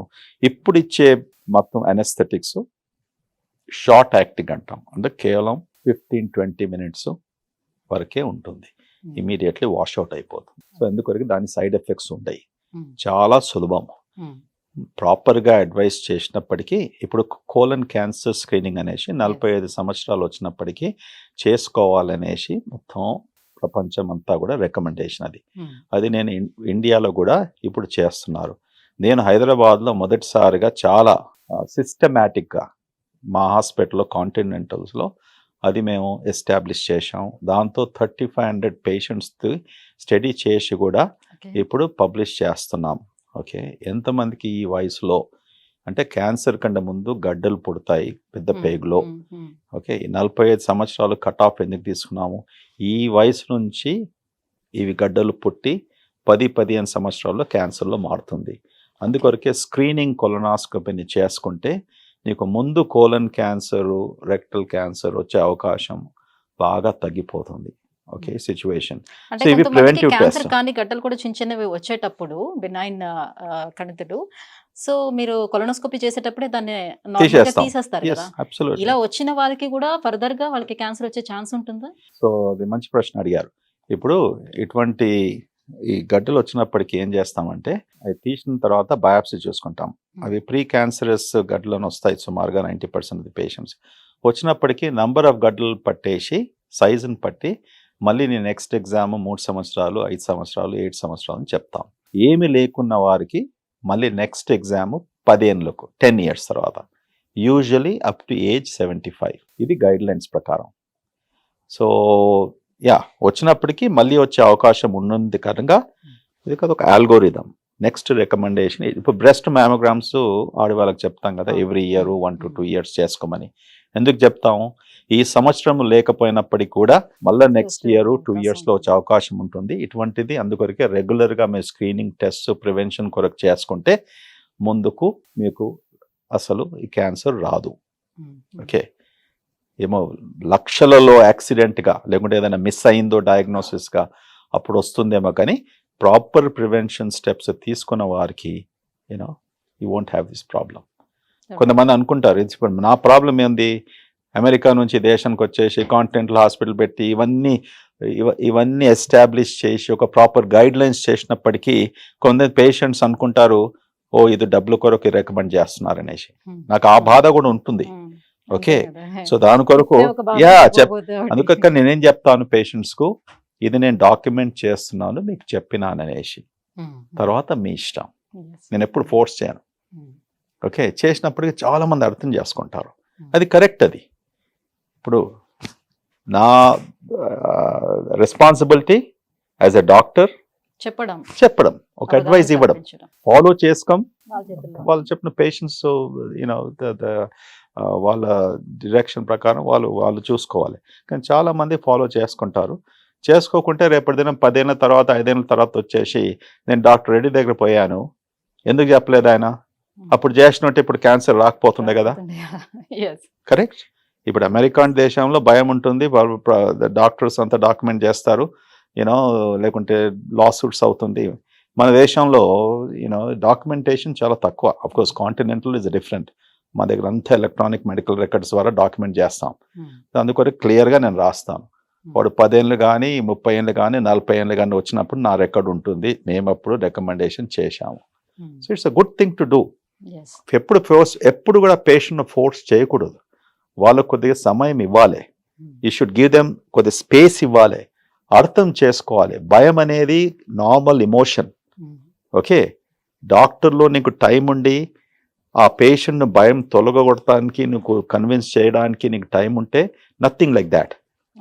Okay, otherwise give some space. ఇప్పుడు మీరు అన్నట్టుగా ఇప్పుడు ఈ క్యాన్సర్స్ ఇలాంటివి వచ్చేటప్పుడు పెద్ద పెద్ద ఇష్యూస్ వచ్చేటప్పుడే సో వాళ్ళు ఆ టైంలో అనుకుంటారు ఇది బాగా ఖర్చుతో కూడుకున్నటువంటి ట్రీట్మెంట్స్ కాబట్టి ఆ టైంలోని ఇన్సూరెన్స్ లాంటివి ఉంటే బాగుండేమో, లైఫ్ సేవ్ అవుతుంది కదా, ఆ టైంలో ఆలోచిస్తూ ఉంటారు. సో మన ఇండియాలో చాలా వరకు చూసుకుంటే 100%లోని 90% మెంబర్స్ కూడా ఇప్పటికీ కూడా ఇంకా హెల్త్ ఇన్సూరెన్స్ తీసుకొని వాళ్ళే, చదువుకున్న వాళ్ళు కూడా తీసుకొని వాళ్ళే చాలా మంది ఉన్నారు. సో టోటల్ గా మన ప్రభుత్వాలు ఇన్సూరెన్స్ విషయంలో ఎలాంటి మార్పులు తీసుకొస్తే బాగుంటుందని మీ ఆలోచన, మీ ఒపీనియన్? నేను ఈ దేశానికి వచ్చినప్పటి నుంచి అంటే తిరిగి వచ్చినప్పటికి కూడా వచ్చినప్పటి నుంచి ప్రతి ఇంటర్వ్యూలో పేపర్లో ఎన్నోసార్లు ఎక్కడ కూడా నాకు అవకాశం దొరికినప్పుడు మాట్లాడడానికి ఈ మాత్రం చెప్తూ ఉంటాను, please take health insurance. Okay, ఎందుకంటే మన దేశంలో ఇంత చీప్ ప్రీమియంతో హెల్త్ ఇన్సూరెన్స్ ఇంత ఈజీగా దొరుకుతుందో ఎక్కడ కూడా లేదు. 2 లక్షలు 3 లక్షలు 4 లక్షలు ఇన్సూరెన్స్ వరకు 10,000 20,000 ఏదో కడతాం మనం. కానీ ఎంత ప్రొటెక్షన్గా ఉంటుంది. అసలు నీ కొరకని కాదు, నీ ఫ్యామిలీ మెంబర్స్కు. మనకు రేపు ఏం వస్తుందో మనకేం తెలియదు. ఓకే, అకస్మాత్తుగా రోడ్ యాక్సిడెంటే కావచ్చు, స్ట్రోకే కావచ్చు, యూనో. అండ్ అంత డబ్బు అంత ఇట్ మే నాట్ బి చాలామందికి సంవత్సరానికి 6 లక్షలు 10 లక్షలు 12 లక్షలు సంపాదించినప్పటికీ అది కామన్ దిస్ థింగ్. ఇవాళ రేపు it is not a big deal to earn 4-5 lakhs 20,000-30,000 40,000 rupees a month. Yes, ఆర్గనైజేషన్లో పనిచేసినప్పటికీ చాలా మటుకు ఇప్పుడు మేము మా ఎంప్లాయీస్కు హెల్త్ ఇన్సూరెన్స్ ప్రొవైడ్ చేస్తాం. ఇప్పుడు మా ఇంట్లో పనిచేసే వారికి కూడా నేను 5 ఏళ్ల క్రితం అందరికి కూడా హెల్త్ ఇన్సూరెన్స్ హాస్పిటల్ ఉన్నప్పటికి కూడా నేను చేశాను. ఎందుకని? లిసన్, హాస్పిటల్ ఉంది కరెక్టే, కానీ హెల్త్ ఇన్సూరెన్స్ నేను ఇంత కడుతున్నాను కేవలం నీ ఒక్కరికొరకు కాదు కదా, మీ పిల్లలు ఉన్నారు, వీళ్ళందరూ ఉన్నారు, రేపు ఏమైనా అయినప్పటికీ నేను మీకు ప్రొటెక్షన్ ఉంటుంది. అది ఎంత ఖర్చు నాకు? It's not a big deal. So మీ పాడ్కాస్ట్ ద్వారా మరి ఒకసారి అందరితో ప్రజలకు చెప్పే విషయం ఏంటంటే హెల్త్ ఇన్సూరెన్స్ తీసుకోండి. ఓకే, ఇది ఎప్పుడు మీకు అక్కరపడుతుందో తెలియదు, ఎవరి మీద డిపెండ్ అయ్యే హెల్త్ ఇన్సూరెన్స్ ఇస్ మస్ట్ అని గవర్నమెంట్ ఏమైనా ఒక ఇది తీసుకొస్తే బాగుంటుంది అని రైట్. ఇప్పుడు అంటే మన దగ్గర ఏ ప్రాబ్లం ఉందంటే, ప్రాబ్లం అని కాదు, ఇప్పుడు గవర్నమెంట్ ఇన్సూరెన్స్ ఉంది. ఓకే, ఇప్పుడు మన దగ్గర ఆరోగ్యశ్రీ ఉంది, సెంట్రల్ గవర్నమెంట్ ఇన్సూరెన్స్ ఉంది. మన దగ్గర తెలంగాణ స్టేట్లో అది మనం తీసుకోలేదు. ఓకే, అండ్ ఉన్నప్పటికీ గవర్నమెంట్ ఏమంటుంది, ఇప్పుడు నీ కేటగిరీ నీ ఈ పే స్కేల్లో ఉన్నప్పటికీ మేము ఉన్నాం కదా, మీకు ఇస్తాం. కానీ ప్రజల ప్రాబ్లం ఏంది, నేను పబ్లిక్ హాస్పిటల్స్కి పోతే నన్ను ఎవరు పట్టించుకోరు, ఎవరు చూస్తారు, మేము ప్రైవేట్ హాస్పిటల్కి రావాలి. ఇక్కడికి వచ్చినప్పటికీ ఏం చేస్తారు, వచ్చిన రోజుల నుంచే మాకు డిస్కౌంట్, లేకుంటే కొంతమంది ప్రెషర్స్, లేకుంటే ఎమ్మెల్యేతోనో మినిస్టర్తోనో ఎస్పీతోనో ఈ ఫోన్లు చేయడము, ఇదంతా కూడా మాకు కూడా this is not a free enterprise. Correct? మేము మీకు ఇది ఒక ప్లాట్ఫామ్ కలిగించాం ఫర్ ప్రాపర్ డయాగ్నోసిస్, మీ హెల్త్ కేర్ ప్రాపర్గా ట్రీట్ చేయడానికి. కానీ మేము చేస్తూ డాక్టర్స్కు శాలరీస్ ఇవ్వాలి, నర్సెస్కు శాలరీస్ ఇవ్వాలి, ట్యాక్సులు కట్టాలి, ఇవన్నీ కూడా ఖర్చులు ఉంటాయి కదా. ఎక్కడి నుంచి తీసుకొచ్చి ఎంతమందికి ఇస్తాం డిస్కౌంట్స్? సో అందుకొరకే మీకు ఇన్సూరెన్స్ కేపబిలిటీ ఉంది కదా, తీసుకుంటే ఏమవుతుంది, ఒక సంవత్సరంలో 10 సార్లు బయటికి పోయి భోంచేస్తే ఒక సుమారుగా 10,000 ఖర్చు అవుతుంది. రావు, అది రాదు. ఎందుకంటే ఇది హెల్త్ డాక్టర్ దగ్గరికి వచ్చినప్పుడు హాస్పిటల్స్కి వచ్చి ఫ్రీగా ఇవ్వాలి, సో డిస్కౌంట్స్ ఇవ్వాలి. So anyhow the bottom line is ఏంటంటే చివరికి అర్థం చేసుకునేది, ప్లీజ్ అందరూ హెల్త్ ఇన్సూరెన్స్ తీసుకోండి. ఇది మీకు మీ ఫ్యామిలీకు చాలా ఉపయోగపడుతుంది. ఏమన్నారంటే ఇప్పుడు ఒక పేషెంట్కు డయాబెటీస్ వచ్చినప్పటికీ పని చేస్తుంటే ఆ శాలరీ నుంచి సుమారుగా 30% వరకు కేవలం ఆయన ట్రీట్మెంట్లో వెళ్ళిపోతుంది. Okay, it's a dangerous thing. నీకు chronic disease, kidney disease, diabetes, blood pressure ఉన్నప్పటికీ నువ్వు సంపాదించే ప్రతి మంత్ శాలరీ నుంచి అప్రాక్సిమేట్లీ 30% వరకు నీ మెడికేషన్స్, నీ డయాగ్నోస్టిక్ టెస్ట్లోనే ఖర్చు అయిపోతుంది. అంటే ఇప్పుడు మీరు యూఎస్ నుంచి వచ్చారు కాబట్టి మీకు ఐడియా ఉంది కదా, సో అక్కడ సంపాదించిన దాంట్లోనే ఒక 50% ట్యాక్స్ రూపంలో తీసుకుంటారు. సో దానికి వైద్యానికి కానివ్వండి, చదువుకు కానివ్వండి అన్ని ఫ్రీ ఇస్తారు. మనకి ఇక్కడ ట్యాక్స్ పోతుంది, ఎక్స్ట్రాగా ఇవి కూడా తీసుకోవాల్సి వస్తుంది కదా. సో ఇలాంటి వాటిల్లో కూడా మార్పులు వస్తే బాగుంటుందేమో అని ఆలోచిస్తున్నారు అందరూ. అక్కడ ఫ్రీగా ఎవరు ఇస్తున్నారమ్మా? సో మెడికల్ ఫ్రీ ఉంటుంది అండ్ ఎడ్యుకేషన్ ఫ్రీ ఉంటుంది పిల్లలకి అని చెప్పి అంటుంటారు. No free. మెడికేర్ 65 సంవత్సరం తర్వాత మెడికేర్ ఫెడరల్ గవర్నమెంట్ ఇన్సూరెన్స్ ఉంటుంది. ఆఫ్టర్ 65 తర్వాత. ఓకే, దానికంటే ముందు ఏదైనా మేజర్ డిసెబిలిటీ వస్తే, అంటే నీ రోడ్ ట్రాఫిక్ యాక్సిడెంట్లో, లేకుంటే నువ్వు పని చేసేటప్పుడు ఫ్యాక్టరీలో నీకేమన్నా పర్మనెంట్ ఇంజరీ అట్లా డిసెబిలిటీ వచ్చినప్పటికీ అప్పుడు federal government Medicare insurance before 65 కూడా ఎలిజిబిలిటీ ఉంటుంది. ఓకే, అదర్వైజ్ మెడికేడ్ అనేసి ఒక స్టేట్ ఇన్సూరెన్స్ ఉంది, ఆరోగ్యశ్రీ లాగా. ఓకే, కానీ అది లోవర్ సోషల్ ఎకనామిక్ పీపుల్, దానికి కూడా లిమిటేషన్ ఆఫ్ శాలరీ అదంతా ఉంటుంది. ప్రెసిడెంట్ ఒబామా వచ్చినప్పటికీ అమెరికాలో 30-40 సంవత్సరాల నుంచి ఆఫ్టర్ సెకండ్ వరల్డ్ వార్ అప్పుడు ఇన్సూరెన్స్ ఇంట్రొడ్యూస్ చేశారు. After second world war private insurance has come to America. Corporations, organizations ఎంప్లాయీస్కు ఇన్సూరెన్స్ ప్రొవైడ్ చేయాలనేసి అది కూడా మ్యాండేట్ చేయలేదు, ప్రొవైడ్ చేస్తే బాగుంటుంది అనేసి. ఓకే, సో చాలా మటుకు ఒక చోట పనిచేసినప్పటికీ నీకు ఇన్సూరెన్స్ రావచ్చు సబ్సిడీతోనే, లేకుంటే సెల్ఫ్ ఇన్సూరెన్స్ తీసుకోవాల్సి వస్తుంది. Okay. All business people, small businesses, medium size business వాళ్ళందరూ పర్సనల్ ఇన్సూరెన్స్ తీసుకుంటారు. Right. There is no governmental help there. Okay, ఇక్కడనే ఇంత పెద్ద పెద్ద పబ్లిక్ హాస్పిటల్స్ ఉన్నాయి, ఏమైనా అవుతే నువ్వు పోవచ్చు. అక్కడ అది కూడా లేదా ఉంటుందా? ఫ్రీ అనేది లేదు, free is based upon your age and for certain things and what not. Yeah, ట్యాక్స్లు కరెక్టే, tax you have to pay. ఇంత పెద్ద దేశంలో ఓన్లీ 3% to 4% ట్యాక్స్లు పే చేస్తుందంటే నాకు ఆశ్చర్యం అవుతుంది. So if everybody pays the taxes properly, okay, ఆ part of the money goes to health care. ఇప్పుడు అమెరికాలో కూడా అంత డబ్బు ఎక్కడికి ఖర్చు పెడుతున్నారు, 20% is they are spending on health care అంటే ట్యాక్సెస్ పే చేస్తేనే కదా. ఇక్కడ కూడా అందరు ట్యాక్స్లు పే చేస్తే we can spend on health care, make it free మీరు అన్నట్టు. Okay, alright. Thank you sir, thank you so much. చాలా టైంని స్పెండ్ చేశారు మా కోసం. Thank you so much. So podcast చేస్తున్నంతసేపు కూడా నేను చాలా ఎంజాయ్ చేశాను. ఇప్పుడు నేను ఇంటికి వెళ్ళి చూడాలి, అవన్లో ఉందా ఫుడ్, రిఫ్రిజ్లో ఉందా, లేకుంటే కొత్త చేసుకుంటాను.